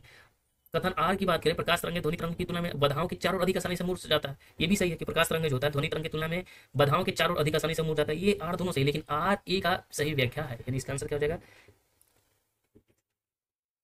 ऑप्शन यहाँ तो हमारा मिस्टेक लग रहा है आर में। अगर हम बात करें प्रकाश तरंगे ध्वनि तरंगे की तुलना में बाधाओं के चारों अधिक आसानी से नहीं, प्रकाश तरंगे जो है ना ध्वनि तरंगों की तुलना में आसानी से, प्रकाश तरंगे का अगर मान लीजिए कि यहाँ दीवार खड़ा हो गया तो प्रकाश आर पार जाएगा नहीं जाएगा, लेकिन ध्वनि तरंगे क्या होता है, आसानी से मुड़ जाता है। तो ये उल्टा लिखा हुआ है, तो इसका आंसर क्या हो जाएगा, ये सही है आर गलत है, ठीक है। चलिए नेक्स्ट है 90 नंबर क्वेश्चन, निम्नलिखित में से कौन सा कारण अंतरिक्ष यान में अंतरिक्ष यात्रियों की भारहीन दिखने की सबसे जो है सही व्याख्या। अंतरिक्ष में गुरुत्वाकर्षण नहीं होता है जिसकी वजह से वे गुरुत्वाकर्षण के प्रभाव में यान के साथ गिर रहे होते हैं, या अंतरिक्ष यान के अंदर जो है निर्वात होता है, ठीक है। तो ये हम सभी जानते हैं कि जो अंतरिक्ष में जाते हैं वैज्ञानिक लोग, ठीक है, जो अंतरिक्ष यात्री जाते हैं अंतरिक्ष यान में, अंतरिक्ष यात्री उनको जो है भारहीन महसूस होता है, भारहीन होते हैं, ठीक है। देखे होंगे अगर मूवी अभी आप देखते होंगे फिल्म भी, तो क्या करते हैं कि आप देखेंगे कि वो तैरते रहते हैं अंतरिक्ष में, जो है वो अंतरिक्ष यान में तैरते रहना, भारहीन दिखने। तो उसका क्या सही रीजन है, अंतरिक्ष में गुरुत्वाकर्षण नहीं होता, इसकी वजह से गुरुत्वाकर्षण के कारण हम सभी जानते हैं कि हम क्या करते हैं, टिक पाते हैं, ठीक है, ठीक है।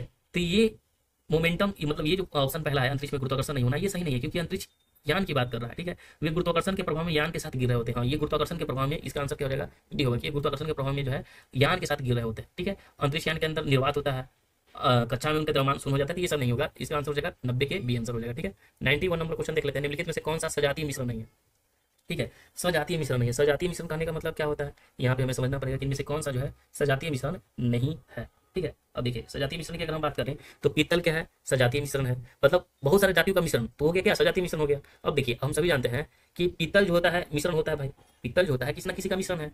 वायु की अगर हम बात करें तो क्या है, वायु भी बहुत सारा गैसों का मिश्रण है, ठीक है। धुआं की अगर हम बात करें तो उसमें मिश्रण होता है कि नहीं, मिश्रण होता है। तो धुआं की अगर हम बात करें तो उसमें भी मिश्रण होता है कि या नहीं, मिश्रण होता है, जिससे स्मोक हम कहते हैं। तो ये मिश्रण नहीं है, ठीक है। बाकी चीनी का जलीय विलयन, उसमें भी मिश्रण में पानी और चीनी का मिश्रण हो गया, तो इसका आंसर क्या हो जाएगा, सी हो जाएगा। अब देखिए 92 नंबर क्वेश्चन क्या है कि आरएनए में कौन सा भस्म होता है और डीएनए में नहीं होता है, ठीक है। डी होता है यूरासिल, आरएनए में यूरासिल होता है लेकिन डीएनए में नहीं होता है, ठीक है, ये ध्यान रखना है। अब देखिए यहाँ पे जो है साइंस से ही क्वेश्चन पूछा है, अच्छा निम्नलिखित में से कौन सा मिलन है, टमाटर में पाया जाने वाला अम्ल कौन सा है। तो टमाटर में कौन पाया जाता है, फॉर्मिक अम्ल पाया जाता है, संतरे में साइट्रिक अम्ल पाया जाता है, ये सही है, ठीक है। अंगूर में टार्ट्रिक पाया जाता है, ये भी सही है। बासी मक्खन में पाया जाने वाला जो ब्यूटेरिक अम्ल है ये भी सही है, लेकिन टमाटर में ऑक्जेलिक अम्ल पाया जाता है, ठीक है। ये हमारा क्या है, गलत हो जाएगा आंसर, इसका आंसर क्या हो जाएगा, ए इसका आंसर हो जाएगा। नेक्स्ट हमारा है 94 नंबर क्वेश्चन, ठीक है। अब इसमें क्या है, क्वेश्चन क्या है कि क्वेश्चन देख लीजिए, यौगिक एरोमेटिक के बारे में पूछ रहा है क्वेश्चन, इसमें से कौन सा जो है यौगिक एरोमेटिक है। तो A option, B option, C option, D option, इनमें से कौन सा जो है यौगिक एरोमेटिक है। ये केमिस्ट्री का क्वेश्चन है और अच्छा क्वेश्चन ये पूछ दिया है। मतलब अभी तक हमने जो बीपीएससी जो मोटर व्हीकल इंस्पेक्टर का हमने क्वेश्चन जो पेपर हम लोग देख रहे हैं, अभी तक देखिए करंट अफेयर से भी अच्छा खासा क्वेश्चन पूछा गया है, ठीक है। फिर उसमें अगर आप हिस्ट्री की बात करें तो इसमें भी आपको लूसेंट मिल जाएगा, स्पीडी से करंट अफेयर आपको मिल जाएगा, लूसेंट मिल जाएगा। साइंस में भी आपको अच्छा खासा क्वेश्चन जो आपको देखने को मिला है, ठीक है। तो ये सभी जो है अच्छे प्रश्न आपको देखने को मिल रहा है इसमें, ठीक है। ये जो है एरोमेटिक की बात कर रहा है तो इसमें पता होगा कि ये बेंजीन हो गया इसका आंसर, ठीक है, बेंजीन। ऑटोमेटिक क्या होता है, ऑटोमेटिक एरोमेटिक इज बेंजीन, ठीक है, बेंजीन। नेक्स्ट है क्वेश्चन हमारा 95 नंबर क्वेश्चन कि कार्बन डाइऑक्साइड को चूना जल में अधिक मात्रा में प्रभावित किया जाता है तो फिर से बेरंग हो जाता है, इसका कारण क्या है? अगर मान लीजिए कि कार्बन डाइऑक्साइड, ठीक है, तो कार्बन डाइऑक्साइड को चूना जल में अधिक मात्रा में प्रभावित किया जाता है तो क्या होता है कि वो फिर से बेरंग हो जाता है। बेरंग करने का मतलब क्या होता है? कलरलेस हो जाता है, ठीक है। जैसे ही कार्बन डाइऑक्साइड को अगर चूना जल में अधिक मात्रा में मिलाया जाए तो क्या होता है कि बेरंग हो जाता है, यानी कलरलेस हो जाता है। क्या रीजन है? 1 मिनट और चार्ज लगा देते हैं।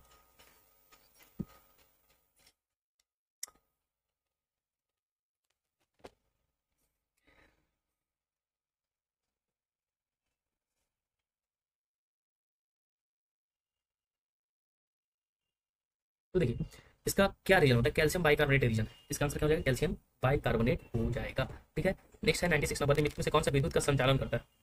तो विद्युत का संचालन भाई कौन करता है? तो विद्युत का संचालन की अगर हम बात करें तो आपको पता होगा कि पिघला हुआ लिथियम क्लोराइड विद्युत का संचालन कर सकता है, कर सकता है, ठीक है। फिर उसके बाद जो है तांबे की तार कर सकता है, तांबे के तार भी कर सकता है। तो इसका आंसर क्या हो जाएगा? तो सी इसका आंसर हो जाएगा, डी आंसर हो जाएगा, ए और बी दोनों, ठीक है। 97 नंबर क्वेश्चन क्या है कि खून के जमने के लिए कौन सा तत्व आवश्यक होता है? अब देखिए खून आपका कब जमेगा, ठीक है। खून जमाने के लिए आपको कौन सा तत्व की जो है आवश्यकता होती है? देखिए कितना अच्छा क्वेश्चन पूछा है और इसमें जो है बच्चे क्या मालूम नहीं होगा, आसान क्वेश्चन लगता है देखने में, लेकिन जब हमें ऑप्शन मिलता है देखने में, जब जैसे जैसे हम लोग ऑप्शन देते हैं तो क्या होता है कि हम लोग फंस जाते हैं कि इनमें से कौन सा सही होगा भाई ऑप्शन। क्योंकि पढ़ने वाले स्टूडेंट में क्या होता है कि बहुत सारे उनके माइंड में मतलब आंसर जो ट्रैवल करते रहता है, लेकिन फर्स्ट टाइम जो सबसे पहले आपको मतलब आंसर क्लिक करे दिमाग, ठीक है, तो सबसे पहले उसी को फॉलो कीजिएगा। थोड़ा सा टाइम दीजिएगा आप उसमें तो आप फंस जाइएगा और गलत मार्क आ जाएगा, ठीक है। ये फंस रहे हैं तो उसको टाइम दीजिए, लास्ट में उसको टैकल करने की कोशिश कीजिए। जैसे ही लास्ट में कीजिएगा तो आप जो है क्वेश्चन को क्या कर सकते हैं? सही कर सकते हैं, ठीक है। तो देखिए खून के जमने के लिए कौन सा तत्व? तो खून जमेगा, कैल्शियम की कमी रहेगी तो खून नहीं जमेगा आसानी से। ऐसा हम सभी जानते हैं कि फिलोक्विनोन जो विटामिन के होता है वो इंपॉर्टेंट होता है, ठीक है। तो खून के जमने के लिए कौन सा तत्व की बात करें तो है कैल्शियम तत्व। तत्व के बारे में बात करा था तो कैल्शियम, ठीक है। नेक्स्ट हमारा है 98 नंबर क्वेश्चन, बाकी तो ऑप्शन में ऐसे ही एलिमिनेट कर सकते थे। नेक्स्ट है कौन सा जो अस्फोटिक ऑक्साइड है, अस्फोटिक ऑक्साइड के बारे में, इनमें से कौन सा जो है क्या है? अस्फोटिक ऑक्साइड है। और इनमें से बताइए कि अस्फोटिक ऑक्साइड जो है इनमें से कौन सा है? तो देखिए जिंक ऑक्साइड जो है वो क्या है?